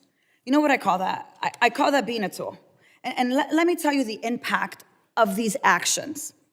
Kevin Gonzalez, my 18-year-old US citizen constituent with stage 4 colon cancer. He wanted to see his parents one last time, Secretary. But you rejected his parents' visa to come say goodbye to their son. In desperation, they came the only way that they knew how. They tried to cross the border. And when they tried to cross the border, they were detained by CBP in Arizona. They weren't just released so they can go back to Mexico. They sat in that detention center for 1 whole month. My office, the Mexican consulate, and their legal team, they worked tirelessly to ensure that the Gonzalez family could be reunited because they knew that Kevin just had weeks to go, that he could die at any time. He was diagnosed in January. Kevin, I want to show you the video. This is when he finally got to see his mother and father. Kevin went to Mexico. You hear that cry from that mother. What you're not seeing is the father is wrapped around his son's feet, crying hysterically after a month in detention. Secretary, Kevin died less than 24 hours after that engagement. So I want to ask, for every parent in this room, including Secretary Mullin, and including my colleagues on both sides of the aisle, wouldn't you go at any length to be able to see your dying child one last time? You know, rejecting visas to Kevin's family, that didn't protect our communities. Family separation, that doesn't make any community safer. So who then ends up benefiting from this? I'm gonna tell you who benefits. For-profit prison corporations. They profit from cruelty and point. And you now are operating as a secretary, inflicting cruelty and pain. And I have to say this, for Kevin, for Virginia, his grandmother, who's my constituent, we will not forget the terror of ICE. And we will not forget what DHS continues to do, even under your watch. We know that a better world is possible. We need something new, and that means, I will say it loudly so that you could go ahead and quote it if you need to. We need to abolish ICE, and we need to dismantle DHS. And like I told your predecessor, Secretary, I wouldn't get comfortable because you have to be held accountable. With that, I yield back. Gentlelady yields back. I now recognize the gentleman from Alabama, Mr. Strong, for 5 minutes of questions. Thank you, Mr. Chairman Garbarino and Ranking Member Thompson, Secretary Mullin. Thank you for being here today and for the work you and your team are doing to keep our nation safe. I represent Alabama's 5th Congressional District, home in Huntsville, Alabama, and Redstone Arsenal. You may know that North Alabama offers a unique combination of mission capability, affordability, workforce talent, and room for future growth. We're proud to host HSI's XCOM South for the National Academy for Advanced Training and Leadership, along with numerous companies, organizations, and other federal components that support DHS mission every day. I'd like to welcome the opportunity to host you in Huntsville. I know that you're well aware of us, but it'd be a great trip if we could have you there to see all of our different things that we have to offer in North Alabama. Like many of my colleagues, the threat posed by UAS is at the top of our mind, especially as we prepare to host major international events such as FIFA World Cup and the Olympic Games. Redstone Arsenal is home to the National Counter UAS Training Center, which trains federal, state, and local personnel to detect, track, and respond to drone threats. The center is playing a critical role in preparing law enforcement partners ahead of the World Cup and other major national events. Secretary Mullin, can you discuss the role the National Counter UAS Training Center is playing in DHS's broader counter-drone strategy? And do you believe we are making the investment and building the partnerships necessary to stay ahead of emerging UAS threats? Thank you for the question. I'm actually going to be there at the facility on Friday with Katie Britt. Understand you can't make it because you got duties here in Congress. I think we're trying to make Huntsville too. We're going to reschedule it to where you can be there because Alabama is leading in this area. We really appreciate the leadership. As I said, counter U.S. is I think the largest concern that I have on a daily basis, and the fact that we're able to partner with Alabama to be able to put this center there, be able to bring local law enforcement from all over the country, and really, quite frankly, we're going to be bringing people from all over the world to be able to train in this facility and continue to grow and collaborate with those that had the best technology, the best ability, work with the private-public partnership is invaluable. And we look forward to seeing what that's going to produce by 2028 when the Olympics are here. Thank you, Mr. Secretary. We welcome you to the Rocket City. I recently introduced a bill, the Safeguard. That's what it's called, is Rocket City? Rocket City, I didn't know that. Huntsville, Alabama, the propulsion capital of the world. I recently introduced a bill, the Safeguard Act, to mandate that revenue collected through TSA's 9/11 passenger security fee be dedicated to bolstering aviation airport security. Can you speak to the importance of investing in security technology and what it would mean if Congress could end the diversion of these fees when it expires next year? Right now, we're looking at rolling out new programs with TSA.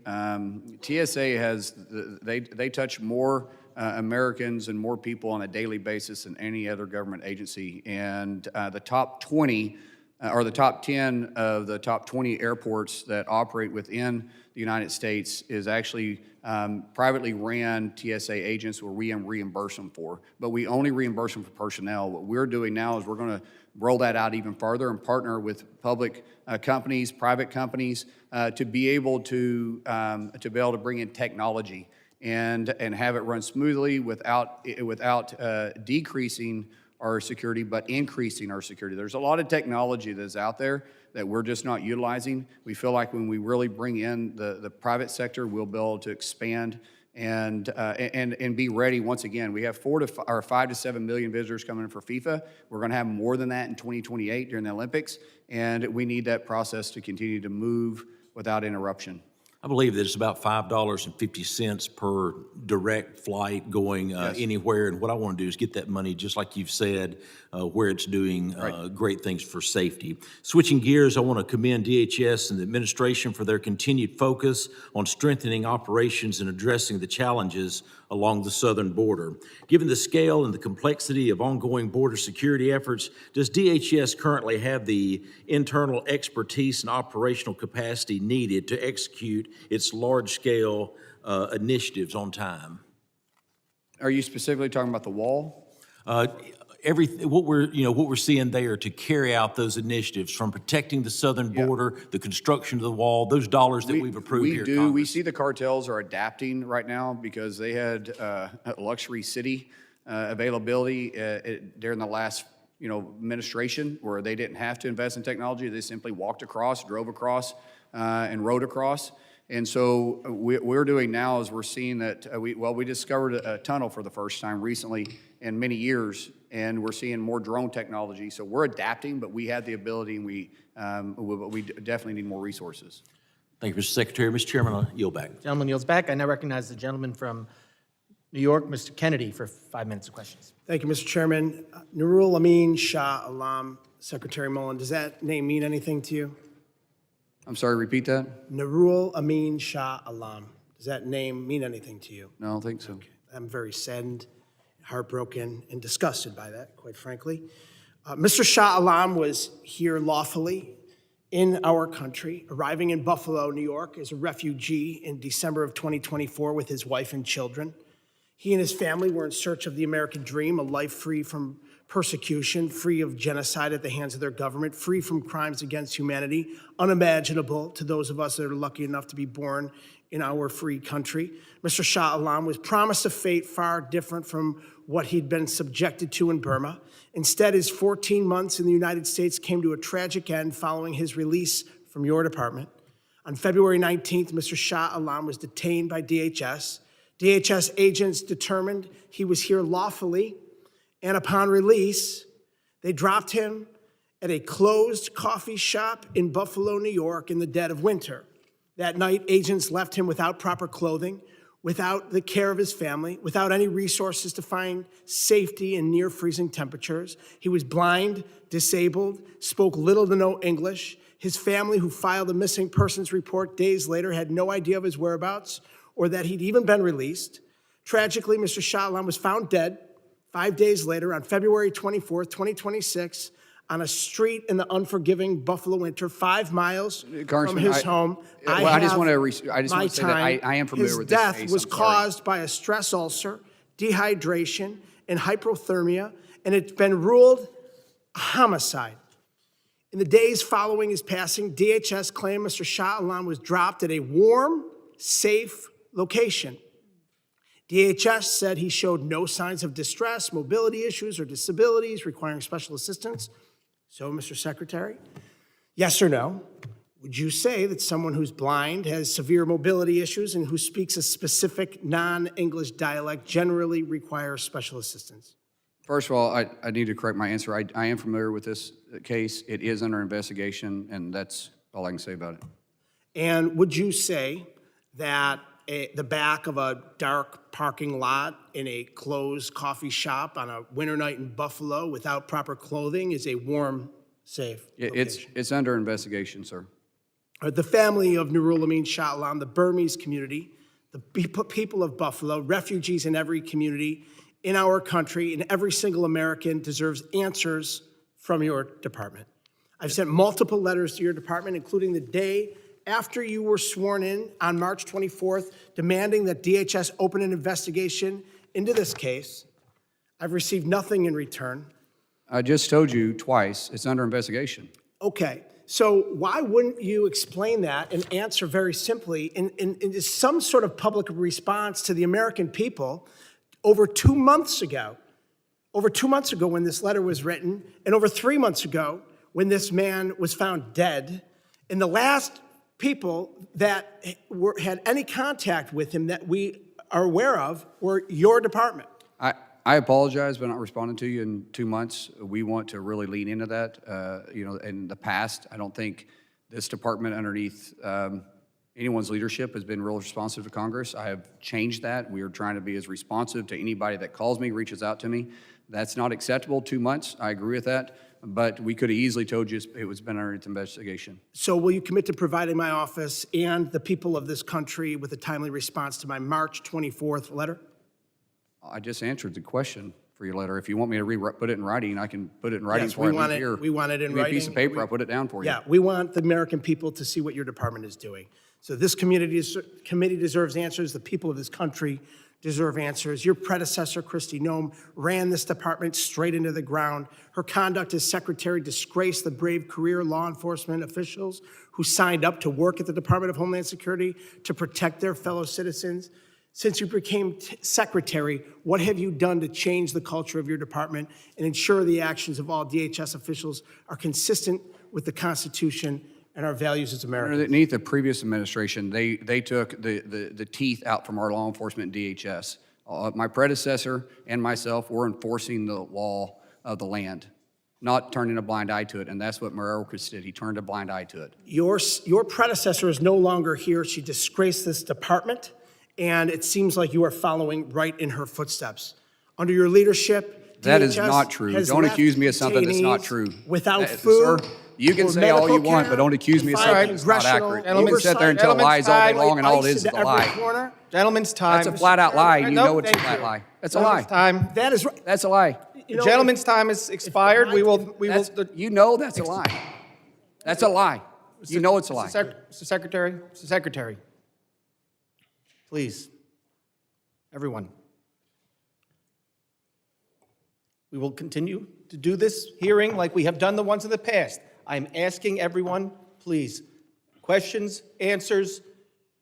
Do not attack each other's characters. That is something that is a violation of House rules. So, no attack. I did not- Secretary's character, no.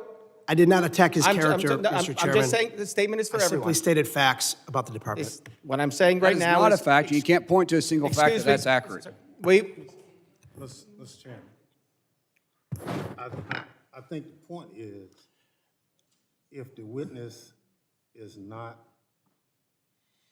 addressing a question, but making a statement that's not a question, he shouldn't be allowed to ask. The point is, we've had these hearings before. This is not the first time we've had a secretary in front of us. Members know how we do things around here since I become chairman. I'm trying to keep a lid on this. Members will ask questions. They know there are rules. You cannot attack other members. You cannot, questions can only be directed to me or the witnesses. Witnesses will answer the questions. When a member reclaims their time, the witness should give back that time. Nobody should be going after anyone's character. That is not how we do things. We will get back on track here. Again, questions answer. This is not the first time. We are going to keep a lid on this hearing today. And when a member asks a question, they get to ask their question. The witness gets to answer it. They can't direct how the witness answers it. They can reclaim their time. They cannot tell the witness what to say. The witness is here and gets to answer the question that is asked. If the member does not like the answer and wants to get another question in before their time is expired, they can reclaim their time, and I will enforce that. But they can't be upset, and I don't want people talking over each other. That has been happening quite a lot today. So again, rules of decorum. Members will ask questions. Witnesses will answer the question. If the member doesn't like, if they want to get on to something else, they can reclaim their time. Mr. Chairman, the only point I'm trying to make is the witness is interrupting the members in the midst of asking their question. And just direct the witness, just hold whatever he has to say until the question is asked, not interrupt the question being asked. Yes, and I understand that, and I think what the secretary was doing there was just pointing out that he was familiar with the case, with the answer. And I think he did clear that up, but of course, questions asked, answered. So everybody, we're going to move forward now. I now recognize the gentleman from Arizona, Mr. Crane, for 5 minutes of questions. Thank you, Mr. Chairman. Thank you, Mr. Secretary, for coming. We've had a lot of names of people thrown out in this committee hearing so far. I want to throw out some names myself, and I don't expect you to know these names, Mr. Secretary. Mary Ann Mendoza, Doug and Patricia Quetz, Steve Ronenbeck, Bernardo Becerdo, Shannon Estes, Patty Fox, Karen Griffin, Ann Fundner. I know you don't know these names, but myself and Congressman Biggs, we spent about 2.5 hours with these angel families last week in Arizona with the drug czar, Sarah Carter. And these stories were shocking and they were horrific. And I'm just interested, I find it so sad and curious why my colleagues on the other side of the aisle are so concerned with living conditions, food, and safety of illegal aliens, but they never seem to care or bring up these angel families and the fact that their loved ones are no longer with us. They don't get to eat food anymore. Their living conditions don't matter anymore because they're gone. They're dead. And the saddest thing to me, Mr. Secretary, in talking to them, and this is what broke all of their hearts, was that in every single one of these cases, their family members should be alive, and it was completely avoidable. Mr. Secretary, do you find it interesting that in the past, Democrats have supported border security and barriers, like Democrats like Obama, Clinton, Schumer voted for, in 2006, for the Secure Our Fence Act. They also supported enhanced barriers in 2013 immigration bills. Do you find it interesting that the Democrat Party has shifted away from helping protect the homeland? Unfortunately, what we continue to see is political theater because of the far left base is where they demand them to be. And it has nothing to do with the living conditions. And if you would permit me here, Congressman, I just want to point out a couple of things about Delaney versus the state penitentiaries in New Jersey. And Delaney, are in the state penitentiaries in New Jersey, you're 2 times more likely to die in New Jersey state facilities than you are in Delaney. We have 2 times the amount of space in Delaney, so when they say it's overcrowded, that's not accurate. We have 2 times as much more space than they do in the state penitentiaries in New Jersey.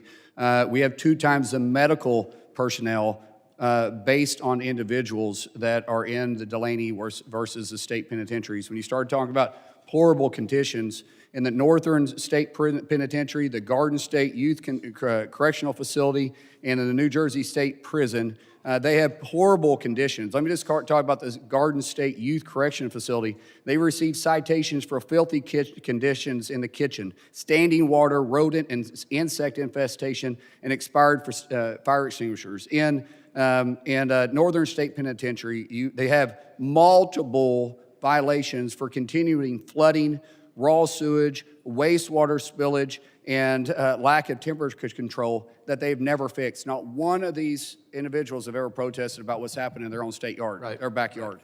Thank you, Mr. Secretary.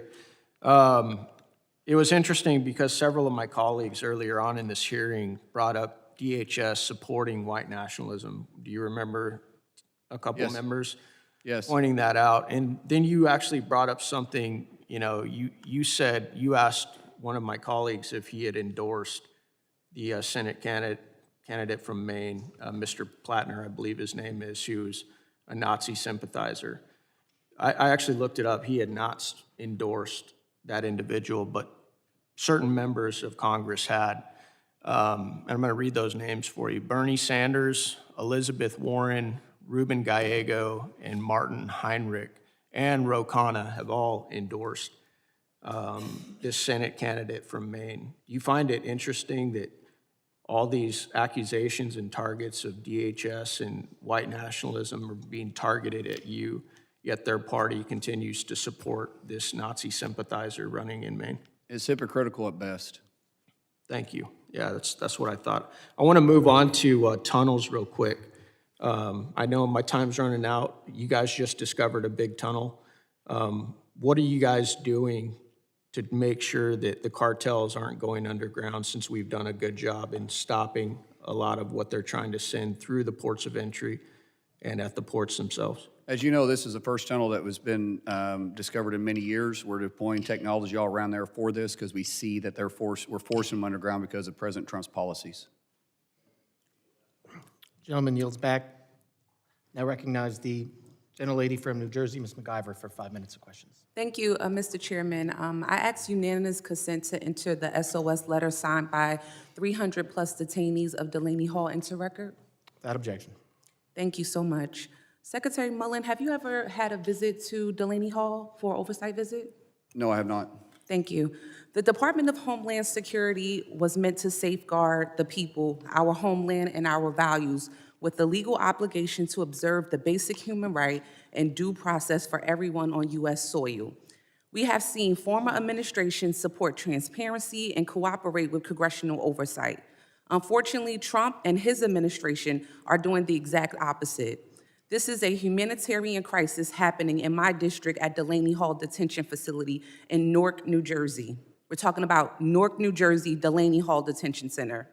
Recently, more than 300 detainees sent an SOS letter about the torturous conditions they face inside. After that letter, detainees went on a hunger strike to protest spoiled, rotten food, lack of medical care, and violent and unsanitary conditions. I have spoken to these people. I have seen these conditions with my own eyes.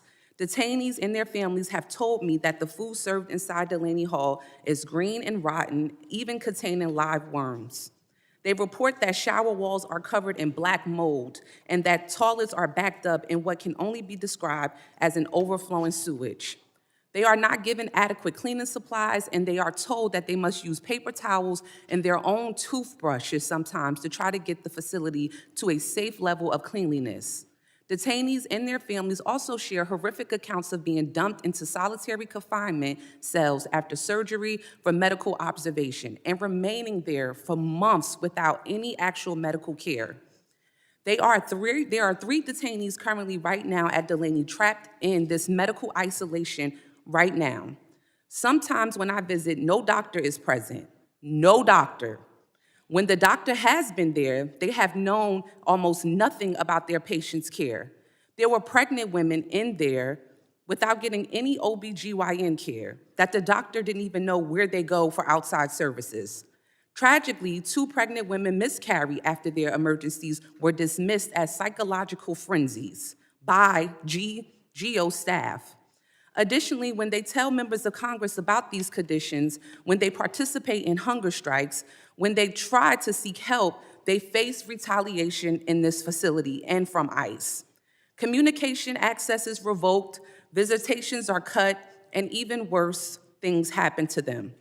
Instead of addressing these inhumane conditions and attempting to solve them, this administration has chosen to weaponize DHS to cover up the abuses. Thankfully, Secretary Mullin, you are here today to answer some of these questions that my colleagues have. The Department of Homeland Security issued official statements calling the hunger strike a complete fabrication, while quietly transferring 15 women from Delaney Hall to a facility in Louisiana soon after the hunger strike began, along with other detainees. They were transferred. One of those women transferred is a victim of medical neglect who miscarried. I will continue to say his name as well. 41-year-old John Wilson Brutus. He died within 24 hours of entering in ICE custody at Delaney Hall, and ICE passed his death off as natural causes. And even as family members and civil rights groups practice their constitutional right to peacefully protest, federal agents tased, pepper sprayed, and put them under arrest. Inside Delaney, officers beat detainees in Unit 2A and 2B, pepper sprayed them, and proceeded to cut off their communication with family and their attorneys by placing them under lockdown. Secretary Mullin, Unit 2A and 2B. Hopefully you're taking notes. This department has doubled down on partisan showmanship as well, even threatening to stop the processing of international flights in cities like mine in Newark, because they don't like that Americans are protesting inhumane conditions and demanding oversight and accountability. This is not a matter of politics. The American people are concerned by what they hear and are unwilling to give their hard-earned tax dollars to what is happening. Lastly, Secretary Mullin, you talk about racism a lot in today's hearing. You know what's racist? Is the fact that every detainee in Delaney Hall is a person of color. The cruelty runs to the top of DHS, weaponizing the immigration system for your president and this administration racist grievances. With that, I yield back. Gentlelady yields back. I now recognize the gentleman from New York, Mr. Lalota, for 5 minutes of questions. Thank you, Chairman. Thank you, Mr. Secretary, for being here and for your leadership and all your hard work to help secure our awesome homeland. I know, Mr. Secretary, that your short tenure as Homeland Security Secretary, you fought hard to ensure our people have the resources they need to do their jobs. In light of the DHS shutdowns, you've properly advocated for our people, that they receive compensation for their hard work so they can keep our homeland safe, and I want to thank you for your efforts there. Along those lines, Mr. Secretary, I want to talk about the housing allowances afforded to our Coast Guard personnel. My Long Island district is home to several Coast Guard equities, including Sector Field Office Mauritius, Marine Safety Unit Quorum, AIDS Navigation Team Mauritius, Station Eaton's Neck, Station Shinnecock, and Station Montauk. Several of those bases, Mr. Secretary, are in the Hamptons. This isn't a trick question, Mr. Secretary, but what comes to your mind when you think of the Hamptons? Hamptons? Yes, sir. Someplace Not a trick question. I can't afford. What is it? Someplace I can't afford. That's the right answer. Would you be surprised to hear, Mr. Secretary, that the housing allowance afforded to Coast Guard personnel stationed in the Hamptons is the same? The housing allowance there is the same in the Hamptons as the amount afforded to those who were stationed in more affordable, middle-class, blue-collar neighborhoods elsewhere on Long Island. Is that a surprise to you that those two allowances are the same? Well, yeah, it is, but it isn't, because we have talked to the Commandant about this. We're looking at doing a pay raise across the force by 7%. We're looking at the housing, too. The Commandant has made this an issue because, unfortunately, a lot of places where the Coast Guard has been for many, many years, it's a beautiful area, and communities have grown up around it, which has put a strain on housing. So we got to bring back Coast Guard housing to make it affordable. We're going to talk about Coast Guard housing in a few minutes, Mr. Secretary, and my staff is coming with a map in a moment. The disparity, the lack of Coast Guard personnel to afford to live in the areas they protect has caused many of them to live far away from their duty stations.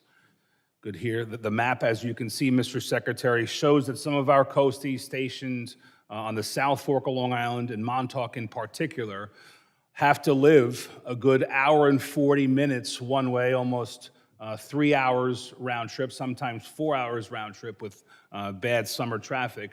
They're in their cars 4 hours a day simply to live in a place that they can afford because they can't afford to live based on the current housing allowance structure where they're stationed. The impact, in my mind, Mr. Secretary, is twofold. First, their own quality of life. This is time spent away from their families. This is time on the roads. This is some folks showing up to work, a very important job, fatigued because they have to be in that car for 2 hours.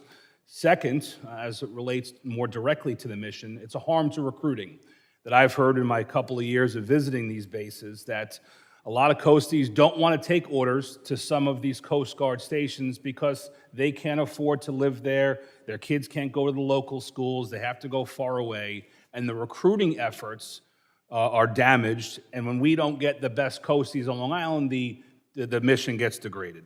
So my question, Mr. Secretary, is can you help us Long Islanders resolve this issue? We're working on it. President Trump has made it a mission to reinvest in the force focus for 2028. He's investing $24 billion into the Coast Guard. First president to do that in decades, to take an emphasis on there. The only way we're going to actually be able to fix it is we're going to have to build housing.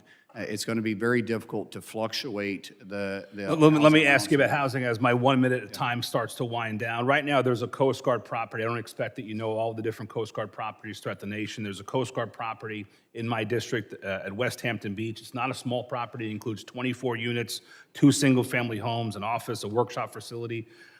It was initially built in 1977, but we're going to sell it. I don't oppose the premise of selling it. But the question I have relates to what we do with the funds afterwards. I've asked some folks in and around the government, what are we going to do with the money once we divest ourselves of this very valuable piece of property? And the answer I've gotten so far, Mr. Secretary, is they're just going to put it into a national fund and figure out what to do with those dollars nationally. I've presented, Mr. Secretary, a very regional, a very localized problem that has a lot to do with money. We're going to cash out on this property. I don't oppose the cashing out. My request to you, Mr. Secretary, is can you commit to, when we dispose of that property and get money for it, that we keep those dollars regionally so we don't exacerbate an existing problem? You've said that we need more housing. Let's reinvest those dollars more locally so we don't have complicated an existing problem. We'll look into that. I do understand the situation that we have here because it's very costly because of the environmental impacts we have in that area to develop it, because we're going to have to basically tear down those buildings and rebuild it. But I would think it only makes sense to reinvest in housing. Thank you, Mr. Secretary. Appreciate your leadership, sir. Gentleman yields back. I now recognize the gentlelady from Texas, Ms. Johnson, for 5 minutes of questions. Thank you, Mr. Chairman, Mr. Ranking Member, and Mr. Secretary. Thank you for being here today. DHS personnel carry enormous responsibilities every single day. TSA officers protect our transportation systems. FEMA personnel respond when communities are devastated by floods, hurricanes, and wildfires. Cybersecurity and counterterrorism professionals work around the clock to identify threats before Americans are harmed. These public servants should be empowered to focus on these missions, not forced to operate inside a department increasingly consumed by political agendas and headline-driven decision-making. Serious operational failures continue to mount at the Department of Homeland Security under this administration. We've seen individuals with lawful legal status being wrongfully detained or deported despite having authorization to remain in the United States. We've seen repeated allegations of detainees being denied adequate medical care and in some cases dying while in federal custody. Secretary Mullin, Americans are now looking to your leadership to determine whether this department can return to its mission it was originally created to fulfill. They want to know what steps you are taking to restore professionalism within DHS, improve oversight of detention facilities, prevent further deaths in federal custody, stop the wrongful deportation of individuals with legal status, eliminate political interference inside FEMA, improve training and operational standards for enforcement personnel, and ensure that disaster response decisions are driven by urgency and public safety rather than bureaucracy and politics. To highlight some of the incompetence we've seen over the past year, I want to take a moment to quote directly from the final report, which was released earlier this month, issued by the President's own FEMA Review Council under the Trump administration. This report was not written by Democrats. This was your administration's own assessment of FEMA. And frankly, the report reads like a broader indictment of how this agency has been allowed to deteriorate over the past year. The report states that FEMA acknowledges concerns about staffing sufficiency, disaster response delays, and operational shortcomings that have weakened FEMA's disaster response capabilities. Americans in my home state saw the consequences of those failures during Texas floods. An overwhelmed system, staffing concerns, and response delays left families waiting for help during one of the worst disasters in our recent history. So frankly, I think you and this administration should spend less time turning DHS into a political messaging operation and more time focused on fixing these failures. And Mr. Secretary, I was sitting here listening to my colleagues, and I too have a line of questions about a gentleman in one of my constituents that died in DHS custody. And I too have letters written to DHS that have been unresponded to. This seems to be a pattern and practice. In fairness to you, a lot of it is from your predecessor. But we as members of Congress deserve timely responses to our inquiries when we have constituents that have had terrible outcomings with your agency. And I heard you say earlier that you're committed to do that. And I hope that's true for the letters that my office have sent you on multiple occasions relating to a death of Mr. Pakhtawali. He was a 41-year-old husband and father who was brought here on the Afghan evac program. He served alongside our men and women in military in Afghanistan and was brought here because his life was deemed in danger if he remained due to his service to our military men and women. And he was detained and dead 24 hours later. I think he and his family and this country and the Afghan community who've risked their lives to help our men and women in the military deserve an answer as to what happened. And I've sent multiple letters, and I'm here again. And I asked your predecessor if she would respond. She told me she would. She did not. Now I'm asking you, can you please give me a response to what happened to Mr. Pakhtawali in your custody? Yes. Because is it possible that we can get a copy of that letter just so we can find it? There was a lot of stuff that's been hard to find. Absolutely. And I don't think, I may be wrong, but I don't think we received that letter since I've been in office. I will be happy to resend it to you. Thank you. Because we have asked on multiple occasions, it's not normal for a 41-year-old to be detained, taking his kids to school, and to be dead in your custody 24 hours later. That's not a normal, natural course of events. And I think we all deserve an answer as to what happened and a comprehensive review. Because we've had, just in this one hearing, sir, 3 members of Congress have had 3 constituents die after being in DHS custody in a very relatively, for 24 hours or a few days or whatever. And this is part of the problem with why the American people are so frustrated, because these events happen that should not happen, and there's no accountability, and there's no transparency as to the cause and what happened, and no assurances that they're gonna stop in the future. And I'm so sorry, I just ran out of time. I yield back. Gentlelady yields back. I now recognize the gentlelady from South Carolina, Ms. Biggs, for 5 minutes of questions. Thank you, Mr. Chairman, and thank you, Secretary Mullin, for being here today. In January of 2025, President Trump issued an executive order, number 14157, formally designating cartels and other transnational criminal organizations as foreign terrorist organizations and specially designated global terrorists. This was a consequential action and one that fundamentally reframes how the federal government must approach the threat these groups pose. These are sophisticated, violent, ideologically motivated organizations that control territory. They weaponize human beings and deliberately target the vulnerable and those on our borders only to advance operations inside the United States. The FTO designations created by Executive Order 14157 are legal tools with operational consequences, and I want to understand how DHS is using them. With that framing in mind, I want to ask you directly, how has the Department of Homeland Security used these new tools to protect Americans from terrorist cartels? And have these tools helped the department arrest cartel-linked criminals and seize their money and assets and break up their networks here in the United States? Thank you so much. Through CBP and HSTF and a partnership with the Mexican government, we've seen record amount of seizures, of drug seizures, money seizures, weapon seizures, and plus the arrest of these cartel leaders. They are highly sophisticated. They're highly organized too. Every single inch of our southern border and Mexico's northern border is controlled by 9 separate cartels. And they call them plazas. And they have plaza bosses in every single one of them. Majority of those plaza bosses, well, actually every single one of them, we know who they are. We're actually searching for them, we're actually arresting them, and we're constantly leaning in towards the threat. We've seen drug seizures go up and the availability of drugs in our cities go down. Fortunately, we've seen fentanyl deaths go down, but they're way, way too high. That's all the pressure that we continue to pour into it. That's because of President Trump's leadership and the war that we have waged against the cartels and the poisoning of our streets and our cities and the amount of criminal activity that's taken place. Every single order that the president has put in place has caused these cartels to squeeze. And because we took the human trafficking away, which was a multi-billion-dollar industry that was stood up underneath the Biden administration, has went away. They started pushing harder on the drugs. We saw the narco boats. We started attacking. We started attacking the trafficking lanes on our borders. Now we're seeing them go underground. We're putting in that technology, but we need more partnership.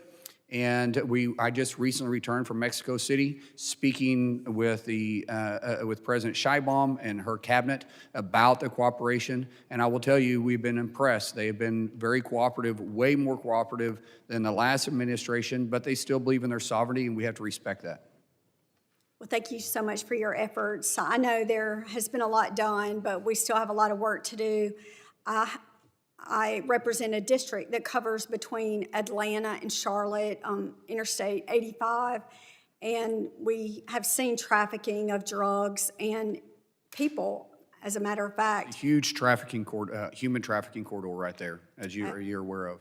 Absolutely, and we were in district this past week working, and I met with one of my constituents who just recently lost his wife to a fentanyl overdose, and people are still crying out, and it's still a huge problem, and we should have never gotten to this point. And thank you to your staff for all of their efforts in stopping this. Thank you so much. A staggering statistic I learned yesterday from Senator Haggerty was that they've had 41 deaths in Tennessee that is directly related to illegals in this country. That's part of the problem with the human trafficking. The drugs are a second problem. Every death that comes from illegal drugs coming in the country or from someone that was entered in this country illegally is one too many. It should never happen. Absolutely, and it's hard to sit here and hear about the negativity and pointing the finger at ICE agents when I can tell you over and over individuals in my district that have been impacted by illegals who've taken the lives of so many people, and it's unfortunate that we turn our head to that. Thank you. I yield back. Gentlelady yields back. I now recognize the gentleman from Puerto Rico, Mr. Hernandez, for 5 minutes of questions. Thank you, Mr. Chairman. Mr. Secretary, FEMA has failed Puerto Rico. We're 3 months away from the 9th anniversary of Hurricane Maria, and there's still over $24 billion left to disperse. According to a RAND report, at the current pace, the reconstruction projects won't be finished until 2051, basically after my newborn baby graduates from college and when he is probably graduating from grad school. This is not by accident, this is by design. There's an Inspector General report that says that inadequate technical assistance and guidance from FEMA is responsible for the slow disbursement of funds. The Trump administration is largely responsible for this failure. Kristi Noem made things a lot worse. She enacted a stupid, ridiculous, absurd policy that anything over $100,000 had to be signed off by her. That blocked over $2 billion for Puerto Rico. Secretary Mullin, I believe you rescinded that policy. Do you agree that it was a bad policy? People have different leadership styles. That's not my leadership style. I believe in empowering people. But it's a yes or no question. Do you agree it was a bad policy? It's not personal. It wasn't my towards her. decision. I'm just saying I just managed different. Well, you decided to rescind the policy, Well, right? if you hire different managers for different parts of the Okay, country, I think we agree it was a bad policy. Thank you. Would you support legislation to make sure that policy doesn't get reinstated? Would you support legislation to basically enact your leadership preference that I no that longer policy make the is- policy you guys do. I will enact whatever you guys pass. And would you be supportive of that? You have opinions I don't. over policy. You're here It's giving not my. your It's not my opinion over place to lean budget. in on the policy. I just want to get my agency funded. That's it. Okay, I think you do lean in on policy a lot. You're doing it today constantly, but I think you should. I have a bill called the Disaster should say Aid Without proposed. Delay I Act. should say Sorry, I proposed reclaim policy, my sorry. time. I reclaim my time. My bill, the Disaster Aid Without Delay Act, would do just that, and I hope my colleagues join in co-sponsoring it. Now, Mr. Mullin, on February 20th, after a meeting with our governor, Kristi Noem fired FEMA's Puerto Rico Recovery Coordinator, Andres Garcia Martino. On May 20th, 3 months later, we found out he was reinstated. Why was he fired? I wasn't the one that fired him. I don't know. Why was he reinstated? Well, we're looking for good people to be put in place, and people have different ideas. I reinstated several people in court, including my deputy secretary that's sitting beside me. So is it common to fire and rehire people at DHS right now? No, I think people have different management styles. Is that good for the agency's stability? You want me to answer the question? Sorry? I mean, you asked me a question, I'm willing to Is answer it. that I don't good- want to talk over you. Okay. But Is it good for the office's stability to be firing and we rehiring? have different management styles. That's just common in any business or government. When you have bring in different leadership, they have different management styles, and they look at things differently because they may reprioritize their roles. Okay. And that's what we did. Since I'm running out of time, Mr. Mullin, are you familiar with Core 3? Did you say Core 3? Yes.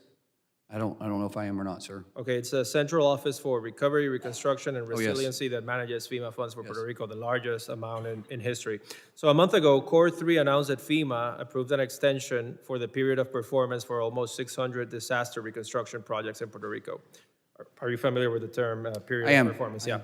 So do you support a blanket extension of the completion deadline for all projects in Puerto Rico until 2035? I don't, and unfortunately, sir, I've got a great relationship with your governor there. I think she's absolutely wonderful. And she's proposed that. Yeah, and it's something that I think we and should it's- all support. Yes, and we have talked multiple times.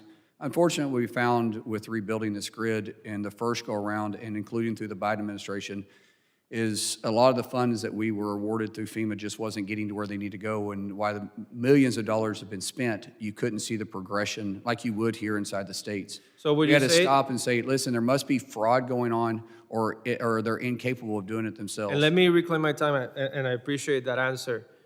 It's the government of Puerto Rico who's been administering these funds during the past 9 years since the hurricane happened.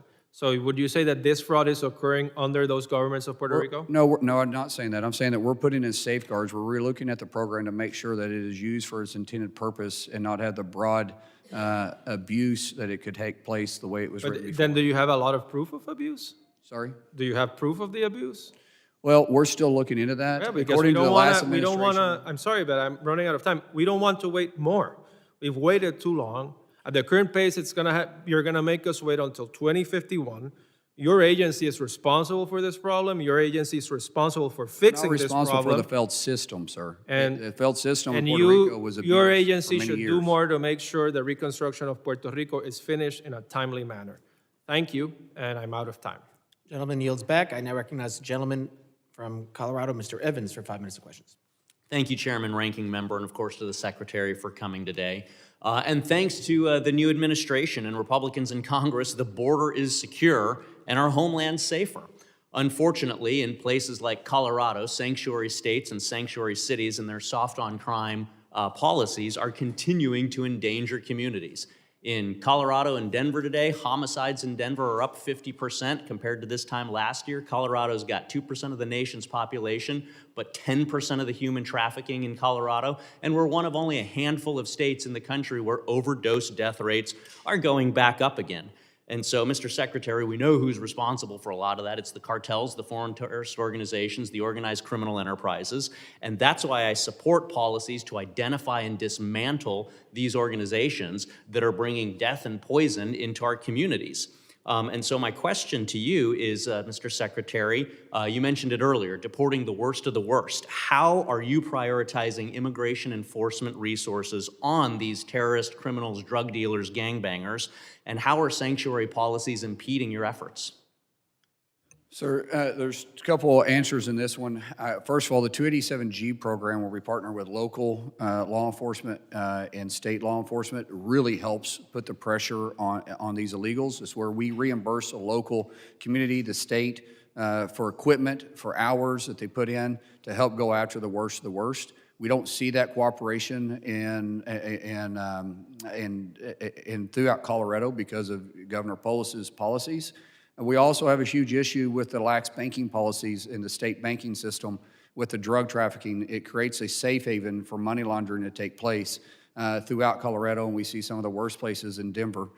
When you do that, you encourage that kind of behavior. When you become a sanctuary city, you don't just become a sanctuary city where you're housing criminals, but that criminal activity pushes out from that state into surrounding states and surrounding areas, and then you attract more of that criminal activity because the individuals feel like they're safe in there. They don't have to worry about local law enforcement looking at them because they're a sanctuary city. They know they'll be pulled over and be released. Even when we ask for retainer on some of these individuals that have serious criminal backgrounds, they release them constantly. And I know it's not the state police or the local law enforcement. They want to do their job. It's the local officials and your governor that's handcuffing them from being able to enforce the rule of law.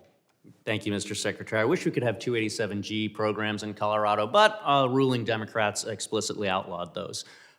We've talked before. You know, I was a cop in the Denver metro area for a little bit over a decade, sergeant, lieutenant. So not only was my responsibility to get the bad guys, but it was to preserve those professional standards within the agency and make sure we're following the law. And so during your confirmation, I was very pleased to hear you say that under how you run the department, that ICE would need judicial warrants unless there were some of the exceptions, but they would need judicial warrants to go into homes to make arrests the same way I needed when I was a cop. Can you just talk very briefly about how you're implementing that requirement in the department?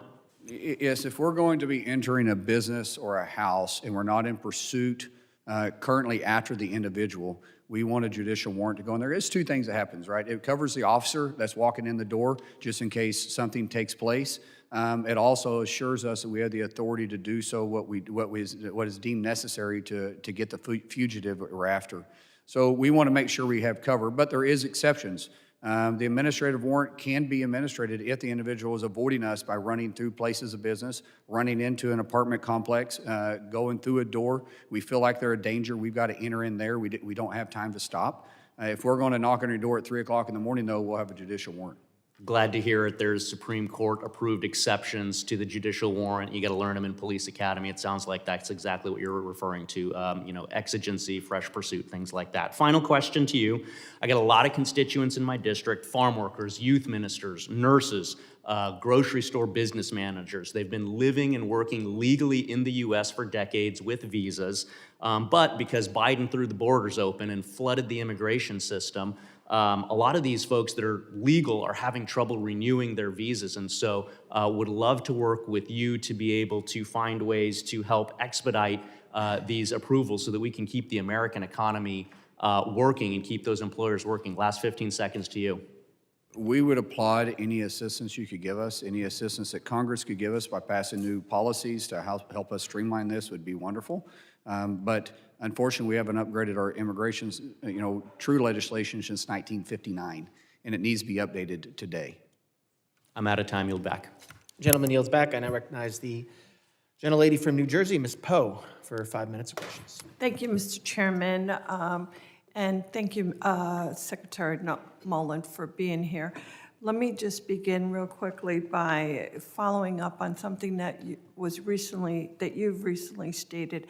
Recently, it was indicated that you had threatened to have your department pull custom agents from Newark Liberty Airport, among other airports. The idea that thousands of international travelers arriving in the United States for the World Cup could be turned around at the airport is not only obscured, but reckless and dangerous. That is why a broad coalition of industry groups, including the Chamber of Commerce, the U.S. Travel Association, and the Airlines for America are strongly opposing your plan, noting that it will cause chaos for travelers, fights, and our economy, while also posing safety risk. Today, Mr. Secretary, would you commit to not pulling any custom officers at Newark International Airport? Ma'am, first of all, I want to thank you. You've been sitting in front of me this whole time, and your demeanor has been very polite, and I do appreciate that. That speaks a lot about someone. My whole purpose of having to flex with personnel was because prior to the Governor Sherrill allowing the state police and local police to respond, they were saying they didn't have the resources. We were having officers get hit. We were having employees have a hard time getting in and out of work. Their vehicles were getting damaged. Federal vehicles are getting damaged. And what we have to do is prioritize our resources. So as long as they're still cooperating, which they are, and it worked out great when the state police showed up and local police showed up and started taking control of their streets, we can secure our building, but when we got to make ways for our employees to get in and out of work because their vehicles are getting damaged, they're getting threatened, we have to prioritize our staff. Secretary, I'm so sorry. I know. I'm just trying to answer your question. No, I appreciate it. It sounds to me like you're agreeing that you will not be pulling any of the officers from the Newark International Airport, so long as the two entities are able to work, and it appears as though that there is cooperation being As long as the cooperation continues, Very yes, well. ma'am, that is correct. Thank you so very much. I just want to, I'm not trying to be rude. you're I just good. want to make sure that I get an opportunity to ask the other questions. As you know, last week, I conducted a visit to Delaney Hall. This was an oversight of a rogue facility that should, in my opinion, be shut down. What I witnessed was shocking. Delaney Hall cannot provide the basic need of human beings being held there. It is a stain on New Jersey and on our country. Detainees are being given moldy bread and lunch meat. In fact, while I was there, that was clearly shown to me where there was actual mold on the lunch meat. Those are the kind of food that they are being served, food with worms and absolutely filthy water. They are not receiving adequate medical care. Let me just ask, Mr. Secretary, when the New Jersey Department of Health arrived to examine conditions, they were initially turned away. They were later allowed to enter only into the kitchen and nowhere else. Not any of the medical bays, not the sleeping areas, not bathrooms, nothing. That was absolutely inappropriate, and it's a disgrace that they were not allowed. New Jersey continues to push for full access, but ICE and the GEO, please tell me otherwise, groups have refused. Can you commit to granting New Jersey Department of Health full access? Can we get your cooperation to the facility to ensure basic sanitary conditions that are being met? We allow them to enter the facility and inspect the areas that they are contracted and legally able to inspect. Not all depending, because it is a federal location, not all state inspectors have access to it. There is federal inspectors. But let me point out that not one single fine this year has been given to Delaney, yet in your own state penitentiaries, they have over 8,000 complaints because of medical conditions, because of sleeping conditions, because of facility conditions that's filed annually with the state penitentiary. We don't even touch that. There's been 333 in Delaney I would say we probably need to spend as much time looking at their state penitentiaries as we do Delaney, but Mr. Delaney's a political Secretary, topic. It's yeah. not, it's No, not. no, I don't want to make it a political. It We're is. talking about, we're not talking about individuals that have had their due process and were sentenced to go to jail in a correction facility. We're talking about people who are detained, have yet not to be proven, given the opportunity for due process in order for them to be granted one decision or the other. Very, very different situation that we're talking about here. Thank you, Mr. Secretary. Chairman, I yield back. Gentlelady yields back, and I recognize the gentleman from North Carolina. Thank you, Mr. Secretary. Just a point of reference, I believe it was President Obama who opened up an ICE facility at Delaney Hall, so your point is well taken. That is This is correct. strictly political. It's strictly political, and I think that your agency is doing quite well. When one of my Democrat colleagues just complained that an illegal immigrant subject to deportation had a legitimate complaint that he was not being served ethnic food. That was stated just across the aisle to you, that we need to provide a menu service for their ethnic food before they are deported. I find it just staggering. And what's most staggering about this, Mr. Secretary, is that unchecked mass migration obviously transforms our country for the worse. We saw that over the last 5 to 6 years, the Biden open border.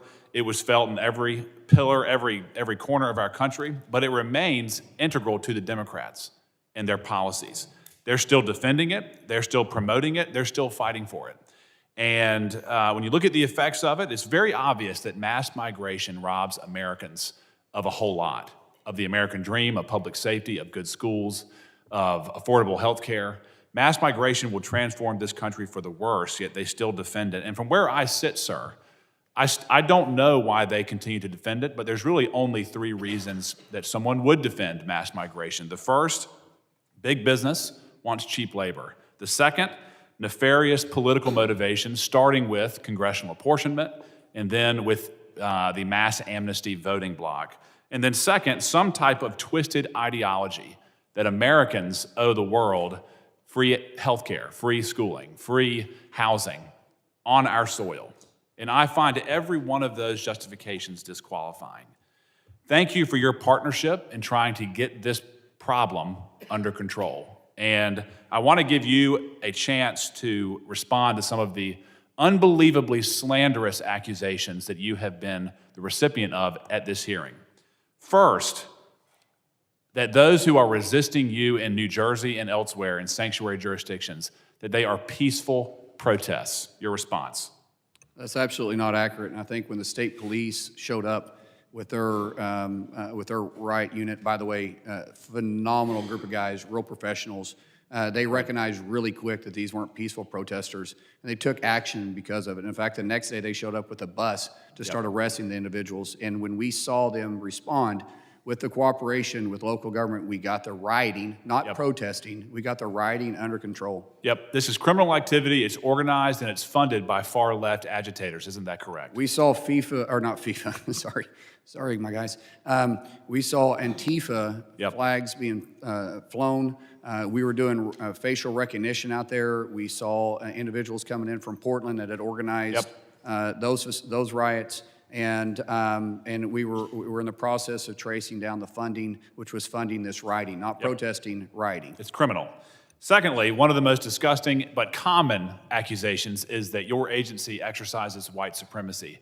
I'm a former federal prosecutor. I know that Border Patrol is a majority-minority workforce.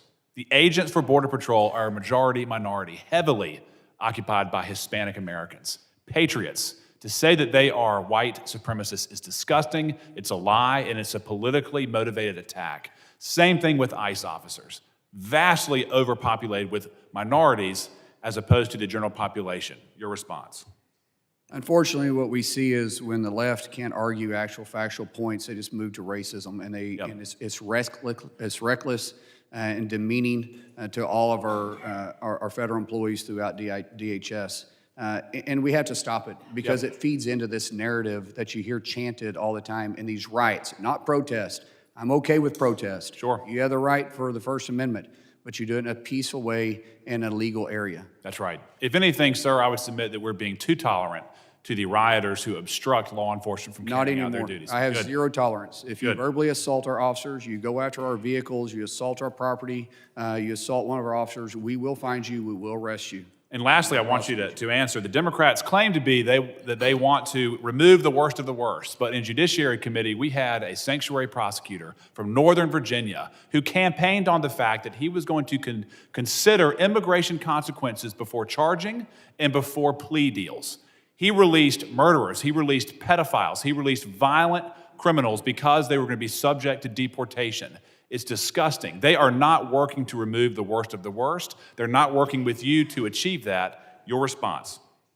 In Delaney alone, over 35%, or roughly 35% of the detainees have serious criminal records. Yep. But if you release the criminals, you can't get a conviction. That's right. It's a nefarious circle. That's right. There's a lot more to talk about. Thank you for your time, sir, and we're ready to help you in any way that we can. Thank you. I yield back. Gentleman yields back. Thank you very much. And I now recognize the gentleman from Virginia, Mr. Walkinshaw, for 5 minutes of questions. Thank you, Mr. Chairman. Mr. Secretary, do you recognize this? Actually, no, I don't. Okay. You stated that you have a different management style than Secretary Noem.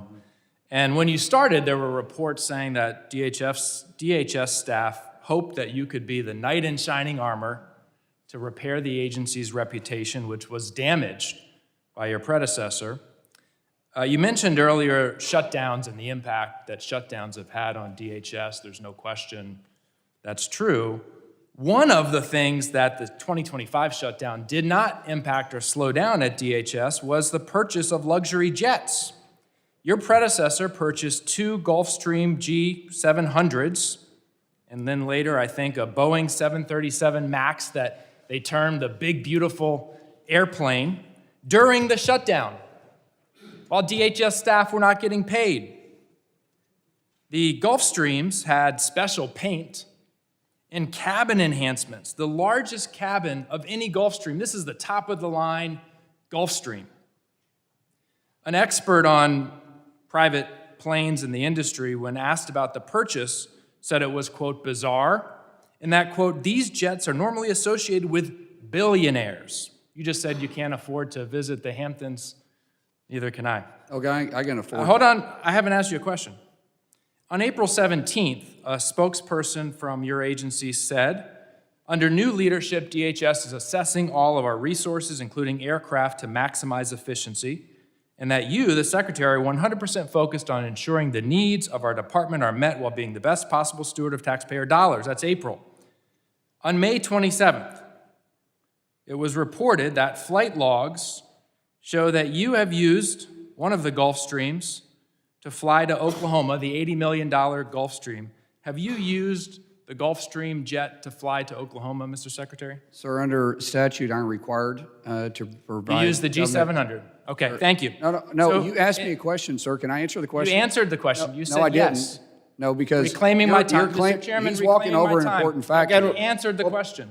Again, but we will remember, you get to ask questions, the witness gets to answer the question. By statute, I'm required. I'm familiar to with the provide- statute. Okay, then you know why I have to fly a government plane. Yep. And so my family is in Oklahoma, like you go Reclaiming my home time, a Mr. lot. Chairman. I also like to go visit Reclaiming my my time. It appears to me that you assessed the aircraft, and your assessment is you really like flying on the Gulfstream. As a senator, Sir, you're making reclaiming my time, Mr. Chairman. Questions and answers. I didn't ask a question. Okay. He's making an assumption As senator, about something you're Mr. walking Chairman, are you into gonna that you're control not the familiar witness? with, or you're using. Suspend the clock, Mr. please. Chairman. Suspend the clock. In the Senate. Hold on, suspend the clock. Everything's suspended right now. Again, you have statement, questions. Mr.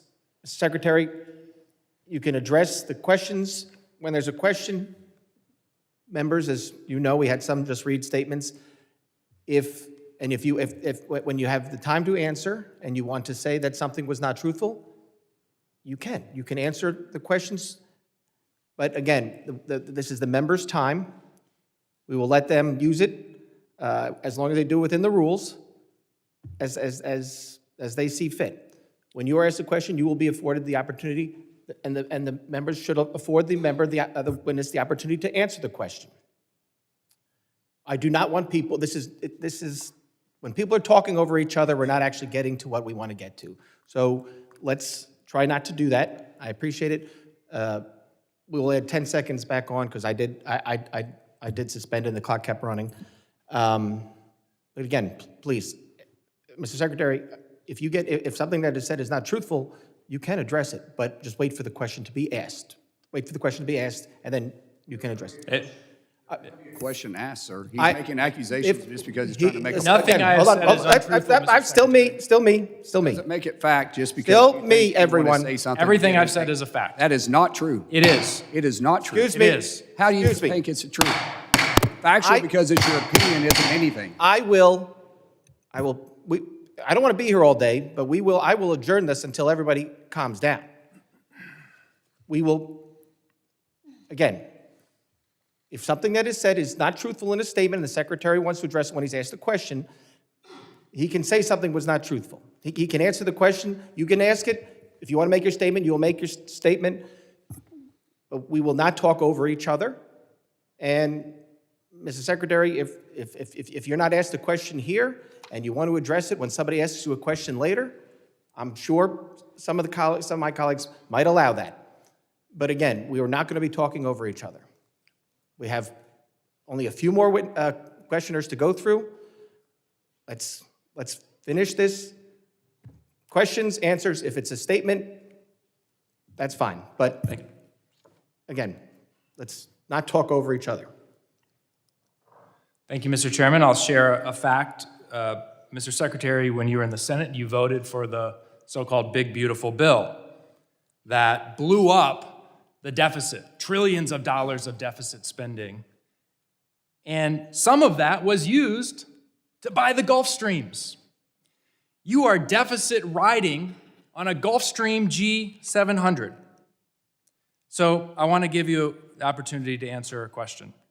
NBC News reported recently that the department was considering selling some of the luxury purchases that your predecessor made.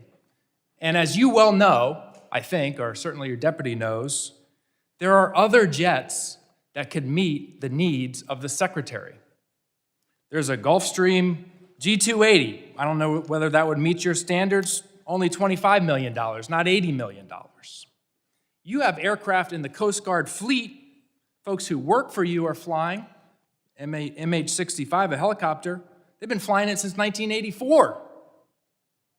But Secretary Noem and you need a brand new, shiny Gulfstream G700. So my question for you is, will you commit today to sell the Gulfstreams, sell the big, beautiful plane, the 737 MAX, and put that money maybe into helping Mr.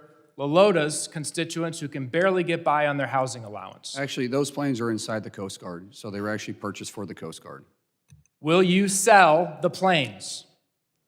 Why do I need to sell them, sir? We need assets inside the Coast Guard, just like the DOW. So you want to keep the Gulfstream, you want to keep the 737 MAX. You got to have top of the line. 737 MAX is actually detailed to the executive branch. Yeah.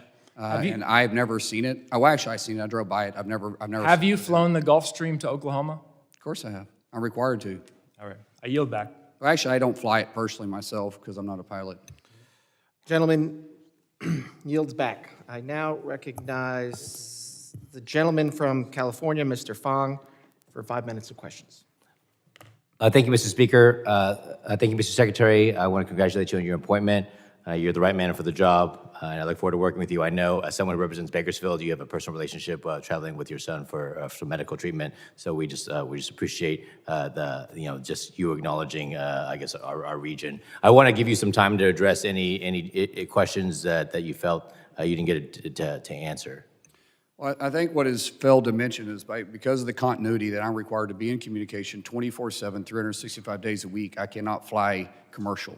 I'm required by statute, the same as the Department of War, same thing as the Department of Justice, same thing as the Vice President and the President. We have to be in communication at all times. So if I'm going to go see my family, which my family lives in Oklahoma, I'm required to take that. If I had other means, I'd be happy to take it. But just like I did when I was in the Senate, I flew back and forth every weekend. Thank you.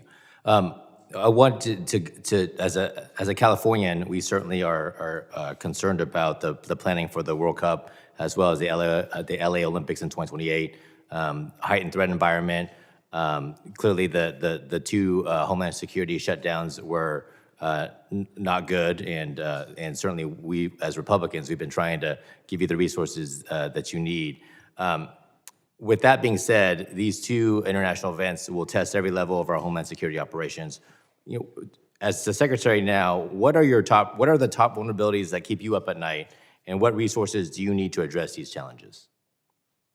The biggest concern I have is honestly with drone defense. Our countermeasures with drones is I wouldn't say a vulnerability, but it is one of the areas that we are struggling with every single day. When we start talking about the soft areas, having great cooperation with local law enforcement is vitally important to us. Soft areas are areas outside of our perimeter, leading up to the perimeter. And we rely heavily on that. We've asked for some governments, or some, states to help with National Guard. They could use it for a training event if they wanted to in some of these weekends. We have, a lot of these cities are going to be doing every other day, we'll have an event at their facility for weeks on end. It puts a strain on everybody, and just the more police presence we have out there, the better we'll be. Thank you. Congressman, can I address one more thing too? Yes. By statute, I'm also required to have a number of seats, a set number of seats that's on the plane with me when I travel because of the continuity aspect of it, the resources plus Secret Service has to fly with me. So I can't simply jump into a smaller plane. I didn't make these rules. These rules were in place when I was nominated and confirmed to be in this seat. Your role as the head of Department of Homeland Security is extremely vital. I totally understand. You had mentioned earlier in I think in another question that because of the shutdowns, we've missed milestones in the planning of the Olympics and the World Cup. I wonder if you could go into a little bit more specifics in terms of how you and your department are trying to catch up. Sorry, we had to start prioritizing when we came back alive, after 76 days of being shut down is what I say. When we came back alive, we started to prioritize what we can put efforts to, because during the shutdown, we weren't able, because we didn't have the employees and we didn't have the department to be able to start issuing these FEMA grants that we need to run with all the host cities for the Olympics and then also FIFA. So when we came back alive, we had to start really focusing on FIFA because we were behind and those agencies were hurting for finances. We had to put all efforts into it. Now, we're caught up. Well, we're not totally caught up, Troy, but we're close to being caught up. And as soon as FIFA is over, which is the 19th of July, is that correct, sir? I think it's the 19th of July is or the 18th, one of the two of July, we will be able to start focusing on Olympics again. Just let me add too, we, in the last 3 weeks since Secretary has taken over, we've released $6 billion in FEMA, and a big part of that to get back out to the states because we were pent up with these shutdowns. And I'll also just add to this is that one of the hardest part is what we've had to piece together the big beautiful bill money and the appropriations. Something we really haven't talked a whole lot about today is FY27 and what we're doing here today. So, I think at some point, I would just say, big things that are out there. They talked about the TSA passenger fee. That was something that every year in the president's budget, we put that forward and we asked for you guys to give that to us to make the investments in TSA. Same thing this year. We hope that you guys would help us out. We'd really be able to use that money for the technology to help screen for this big event for FIFA. I appreciate that. I run out of time, but thank you for your questions. So we should focus on the topic of the committee hearing. And with that, I yield back. Gentleman yields back. I now recognize the gentlelady from New Jersey, Ms. Mejia, for 5 minutes. Thank you, Chairman. Thank you, Ranking Member Thompson. Secretary Mullin, you called our complaints about facilities like Delaney Hall a hoax and have stated that detainees receive health care, 3 meals a day, due process, But I will say that from dozens of conversations, like my colleagues Poe and MacGyver, that I have personally had with detainees and what I have witnessed at Delaney Hall and at the Elizabeth Detention Center, I can say that I am horrified about the conditions that I am seeing, that I have witnessed in these facilities. The most shocking, to be honest, is what I would describe as medical abuse. I will say that I met detainees who complained about weaponized poor sanitation, spoiled food, specifically lack of medical care, and as it is related to their medication, a level of abuse that frankly is putting immigrants' lives and detainees' lives at risk. I will share that I interviewed teenagers, pregnant mothers, the elderly, vulnerable people with chronic conditions, and here's what I heard. I met detainees who were given critical medications sporadically: insulin, metformin, diabetes medication, other diabetes medication, high blood pressure medication, cholesterol medication, thyroid medication, hormonal medication, all medication that, if given sporadically, can in fact harm an individual's lives. I met detainees who not only were given their medication sporadically or had their dosages lowered without consultation of their doctors, but I met detainees who were not even made aware of what medication they were given, just handed a bunch of pills and not told what had changed and whether or not any additions had been made.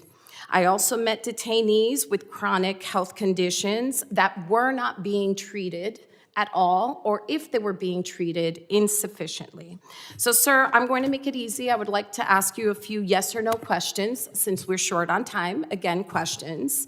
So first, do you audit how many detainees have chronic illnesses like diabetes, cancer, heart disease, or any chronic disease? Yes or no?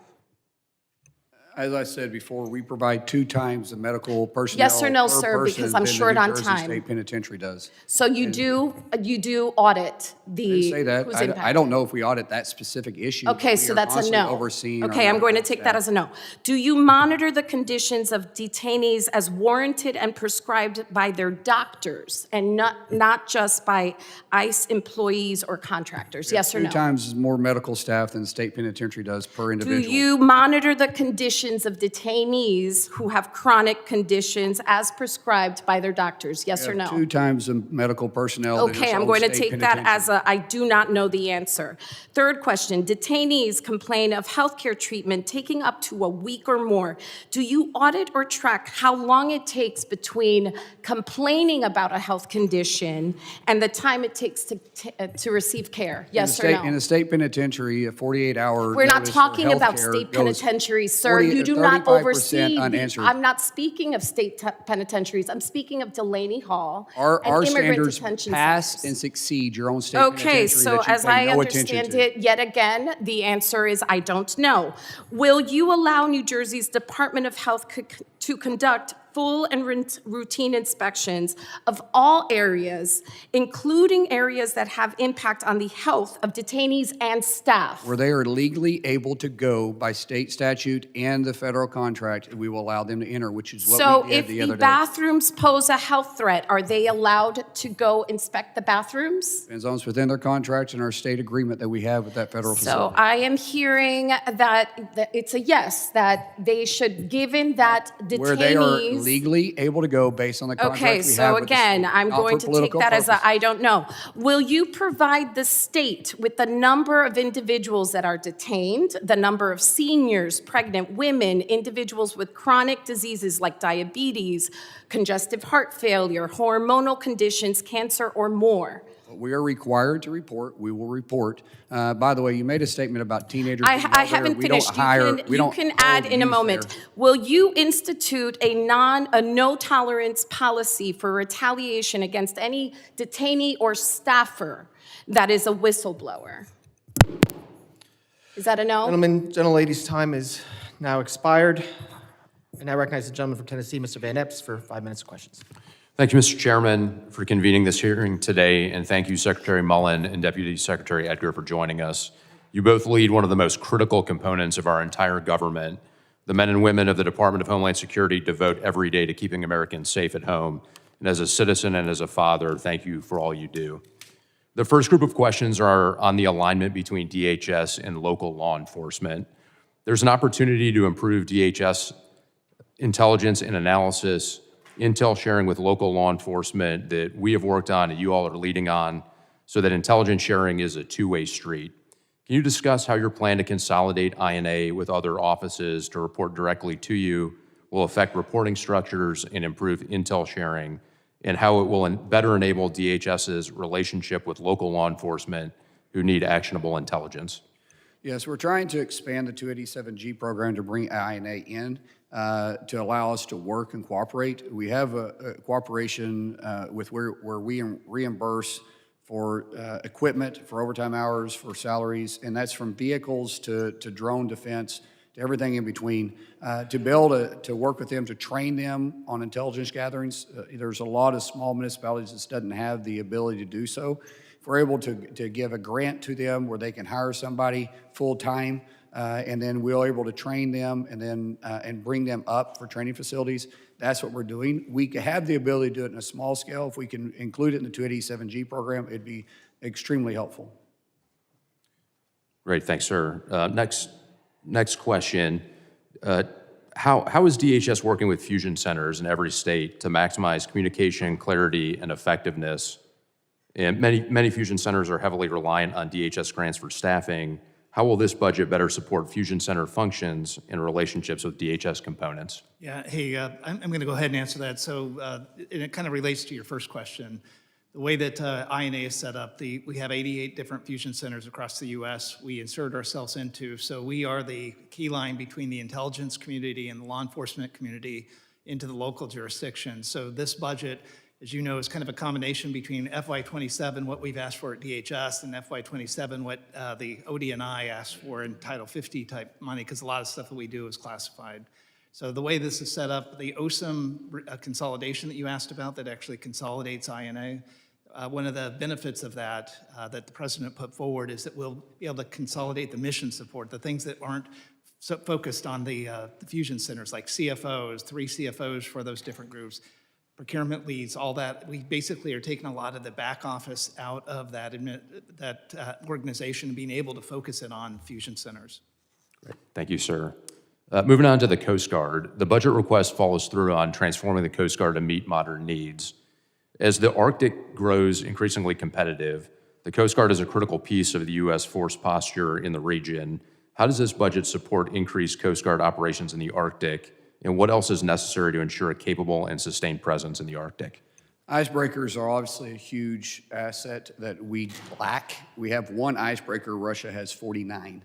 The president has made this a focus. Right now, we have 11 under contract. Hopefully, 3 will be delivered by 2028. And being able to respond to our own cargo ships, being able to respond to our own flagships, and also be able to help surrounding countries is vitally important.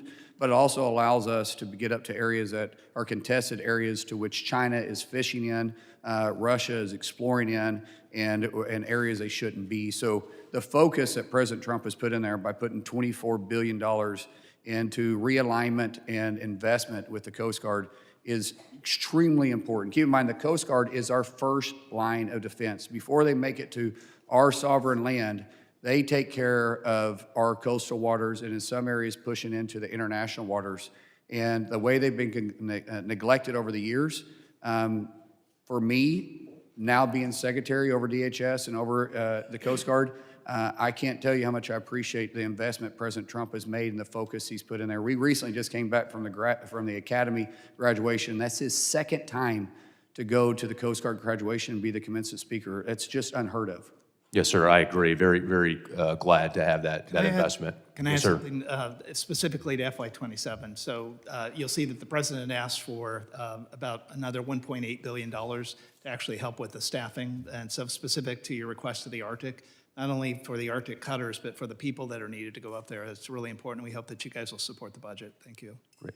Thank you, gentlemen, for what you do. And with that, I yield back. Gentleman yields back, and I recognize the gentleman from Louisiana, Mr. Carter. Thank you, Mr. Chairman. First of all, let me thank you for at least an attempt to balance and to measure the discussion. In order to get answers, we have to be able to have some flow of respect back and forth. So thank you for attempting to do that. Secretary Mullin, I'm a balls and strike kind of guy. I get the impression that you are too. So I'm going to treat it that way. And my line of questioning will be, I'll assume that you're going to tell the truth and you're going to do the right thing, as I'm going to be honest in my questions and try to return the favor. Let me start by thanking your organization for approving critical projects in my district that have been stalled for nearly a year, including flood mitigation projects in St. Bernard Parish and New Orleans. These types of mitigation projects are critical to communities in my district of South Louisiana, where we can still see destruction caused by Hurricane Katrina. Over 20 years later, the storms and the costliest natural disaster in U.S. history, claiming over 1,800 lives.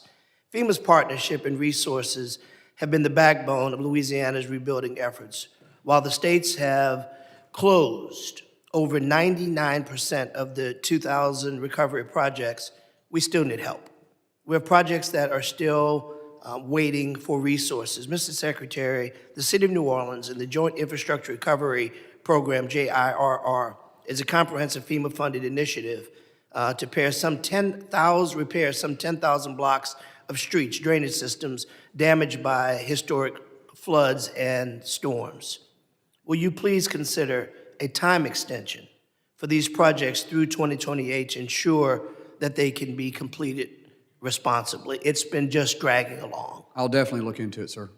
And any effort that you can will be greatly appreciated. Additionally, the state of Louisiana submitted time extensions And I'll get back to you on that too, what we come up with. Okay. And what is the holdup and why, if we do or if we don't, what the reason is. Fair enough.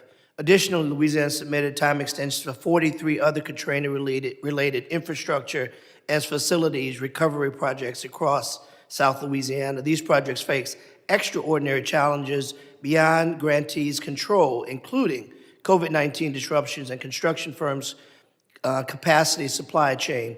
They were held up. Will you please also consider time extensions for these last few Katrina projects?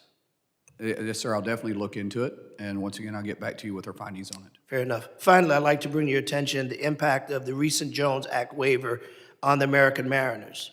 The Merchant Marine Act of 1920, also known as the Jones Act, requires that goods shipped between the U.S. and ports to be transported on vessels are American-built, American-owned, crewed by Americans, ensuring a strong domestic merchant marine fleet ready to transport national defense and economic security.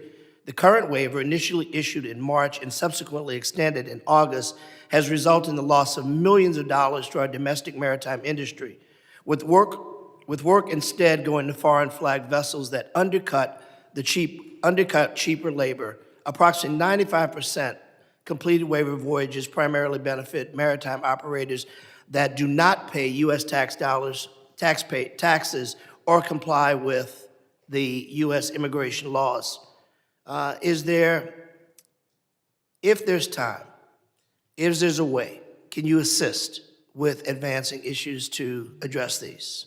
We've just recently has opened up a new shipyard, I think in Corpus Christi, is that correct? In Galveston, I'm sorry. And what we've seen, sir, I haven't seen the millions of dollars lost, because we're seeing that there was a huge backlog of product needing to move to the inland waters, and we didn't have the flagships, the vessels, and the crews to be able to get to them. And so right now, until we can get the ships built that can be flagged inside the United States, and we don't want to do any harm. The Jones Act, I have no issue with the Jones Act. Okay, with no disrespect, I have 43 seconds, and I think you've answered me, and I appreciate that. And notwithstanding, we can get into the particulars of if it was $1 million, it was 10 million, whatever. The reality is we need to make sure, and I think you'll agree, that we protect our American vessels to make sure that they're correct. The Jones Act is a way of doing that. Listen, it's been exhausting, very frankly, to hear my colleagues on the other side go back to Obama and Biden and Mayorkas. Listen, I'm a balls and strike kind of guy. I'm going to assume whatever happened in the past, whoever did it wrong, your job now is to get it right. And I want to give you enough time and room to do just that. Let me ask you a final question in my final 5 seconds. Mr. Secretary, the agents and officers who shot Miramar Martinez and killed Renee Good and Alex Preti, are they still working for DHS? I'm not sure. I know one of them's under investigation. The situation's under investigation, but I would assume typically in those situations, they put on administrative leave. Once the investigation is complete, there'll be a determination if they stay on the force or not. And you mentioned, thank you, and I appreciate that. And then finally, thank you, Mr. You indicated that you had a zero tolerance for anyone that would violate the rights or safety of your agents. Will you also say on the record that you will also have zero tolerance for anyone who violates the rights of citizens? Gentleman's time's expired. Can he please just answer that? If he wants to answer it in his next second, he can. I think he was shaking his head for the record, so thank you, Mr. Secretary. Listen, I've known the Secretary for a very long time. He's a man who takes his job very seriously, and I'm sure he will always do the right And I think my right comment thing. suggested that I agree with that. Yep, I agree. I now recognize the gentleman from Pennsylvania, Mr. McKenzie, for 5 minutes of questions. Thank you, Chairman, and thank you to Secretary Mullin for joining us today. Appreciate you being here before the committee. I want to start by expressing my appreciation to your department and specifically FEMA for working with our Pennsylvania communities to recover millions of dollars of funding that they were owed from the COVID-19 pandemic. Earlier this year, I led an effort with several of my colleagues in our Pennsylvania delegation to advocate for the release of longstanding public assistance reimbursements that were owed to hospitals and health systems across Pennsylvania. These funds went back to an application that they submitted back in 2021. Ultimately, it ended up being $580 million of previously outstanding public assistance funding, over $103 million in support of hospitals and healthcare networks right in my Lehigh Valley and Pocono district. That funding is critically important. Obviously, it can go into their ongoing operations to keep our community safe and healthy, but that money was held up for years on end. And so I want to thank your department for being so responsive when we sent you that letter. Very quickly, in short order, you and your team were able to get those funds released and coming back to Pennsylvania to help, again, keep our communities safe and healthy. So I want to thank you for that. I can't take all the credit on that. That was a culmination between the Deputy Secretary and Brian Cavanaugh, who brought it to my attention. When we took it to the White House with President Trump, he immediately agreed to get the money out the door, so we went to Russ vote and the money started flowing. But it was just a matter of bringing it to the President's attention to get it done.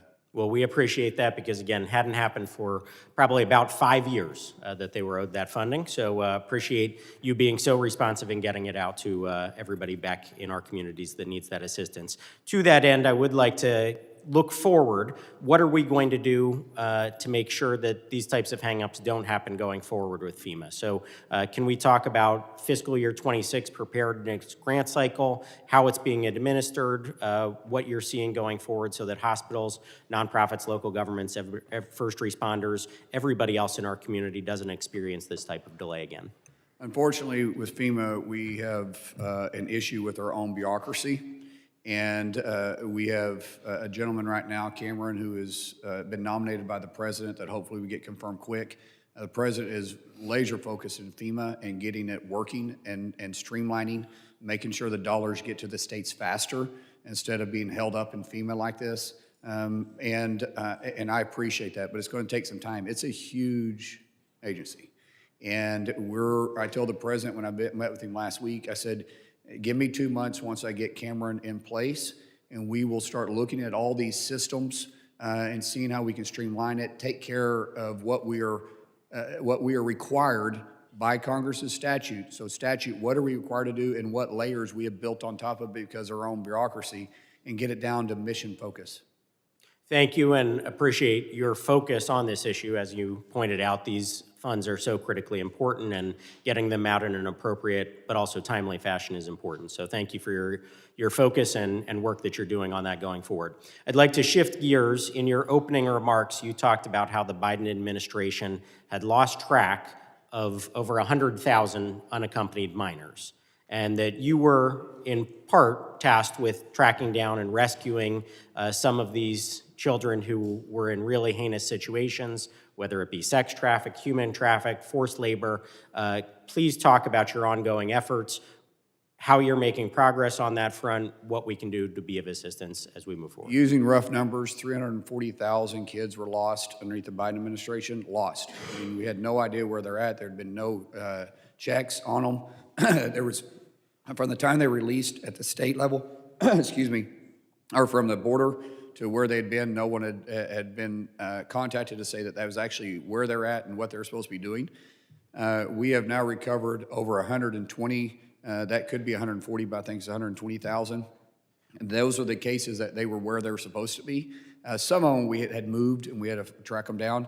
Now we're going after the hard ones, which is the ones we're very afraid are either in labor trafficking, human trafficking, sex trafficking, and it's very, very concerning. Every single day matters. During the shutdown, it put that mission at risk, and we wasn't able to do things. We've been through 4 shutdowns. The last one was 76 days. HSI is the one that leads this, and we lost our partnerships with state and local because we wasn't able to fund them because we fund their activities as they work alongside us, and so we're just now standing that up. Thank you for your work to protect those incredibly vulnerable children, and I look forward to continuing to work with you. Thank you, Congressman. Thank you. Gentleman yields back. I now recognize the gentleman from Texas, Mr. Green, for 5 minutes of questions. Thank you, Mr. Chairman. I thank the ranking member as well.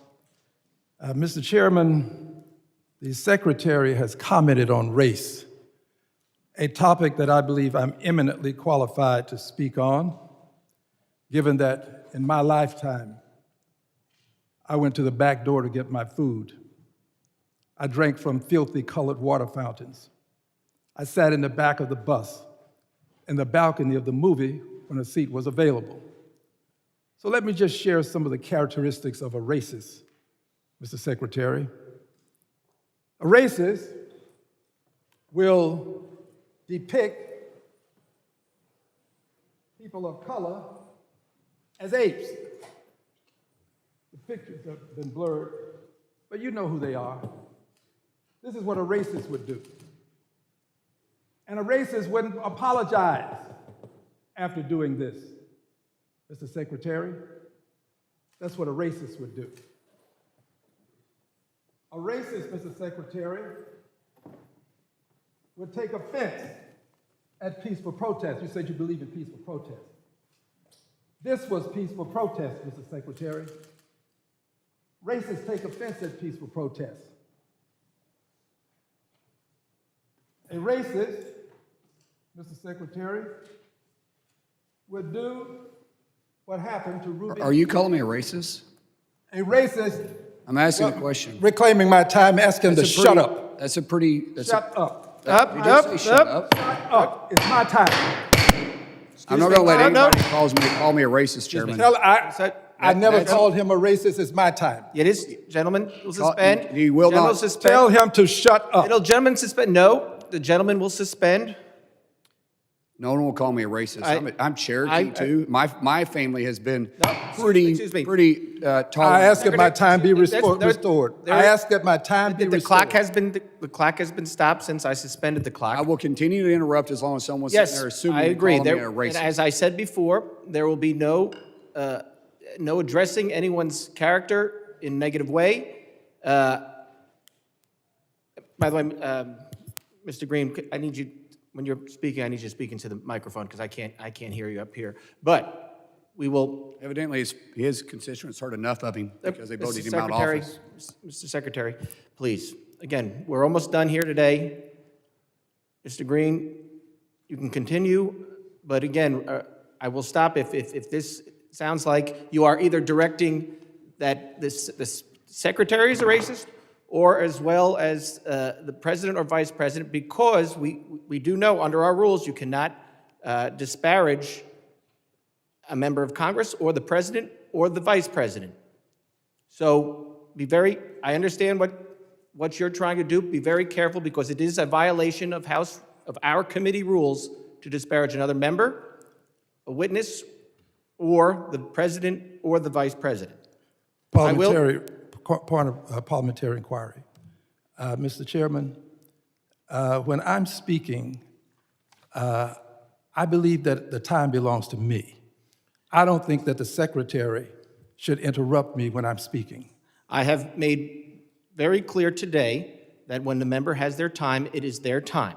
But again, I want to reiterate, it is a violation of House rules to make statements that might be personally offensive to the president or vice president. So we will let you continue with your time. Your time has stopped since I suspended the clock. But again, it is a violation. It is your time, sir. It is your time, I agree. But it is a violation of the rules of the House to make statements that might be personally offensive to the president or the vice president of the United States, as well as other members or question motives of colleagues. So I will let you continue, but we want to be very, I've now stated the rules, so we want to follow them. Thank you, Mr. Chairman. I will speak into the microphone so that I may be heard. I ask that any person who desires to interrupt me, shut up. Now, this is Ruby Bridges. She was integrating a school. You can see the hate on the faces of people. This was called racism. This was racism. All I did at the State of the Union address was display this, Mr. Chairman. This was what I did. I was peaceful. The Secretary says he believes in peaceful protest. Cue the video, please. Cue one.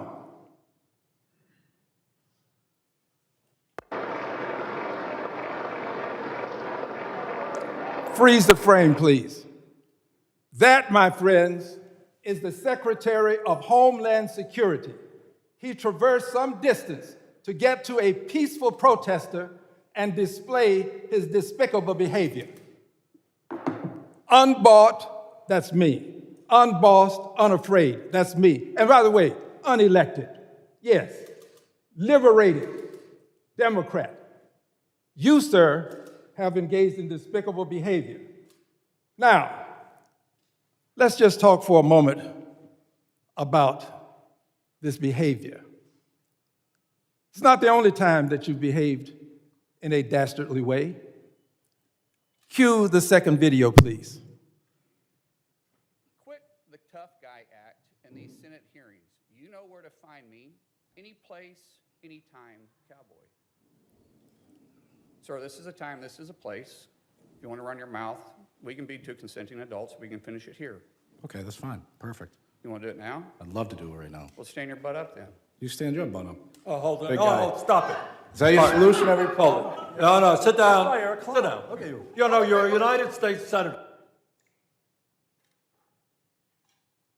That was the Secretary of Homeland Security. The Secretary of Homeland Security concerns me because of his behavior as it relates to peaceful protest, as it relates to the way he chose to come over and with force address a peaceful protester. It concerns me because in that department, they have many people of color. I'm concerned about how they will be treated under the leadership of this Secretary of Homeland Security. I do not believe that he is qualified because he doesn't have the temperament to deal with people in a respectful way. I peacefully protested. I would do it again because I know the history of apes and how they have been used to demean people of color. Gentleman's time has expired. I recognize the ranking member for a unanimous consent request. Thank you very much, Mr. Chair. I ask unanimous consent to enter into the record the following. A bulletin from the Colorado Information Analysis Center warning that ICE recruitment materials could motivate white supremacist violence.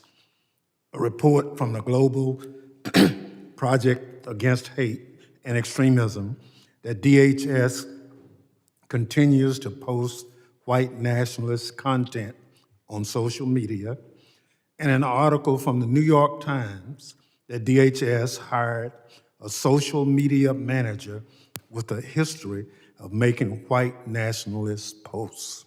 Without objection, I recognize the gentleman from California for UC request. Thank you, Mr. Chairman. I have unanimous consent to submit for the record article, woman held by ICE for 25 days, despite evidence of citizenship, finally gets a U.S. passport. Without objection. UC request Recognize the gentleman from Texas for a unanimous consent request. that the posters in an appropriate size be placed in the record, and that a document indicating the percentage of persons of color in Homeland Security be added to the record as well. Without objection. Members of the committee may have some additional questions for the witnesses, and we'd like to ask the witnesses to respond to these in writing. Pursuant to Committee Rule 7E, the hearing record will be held open for 10 days. Without objection,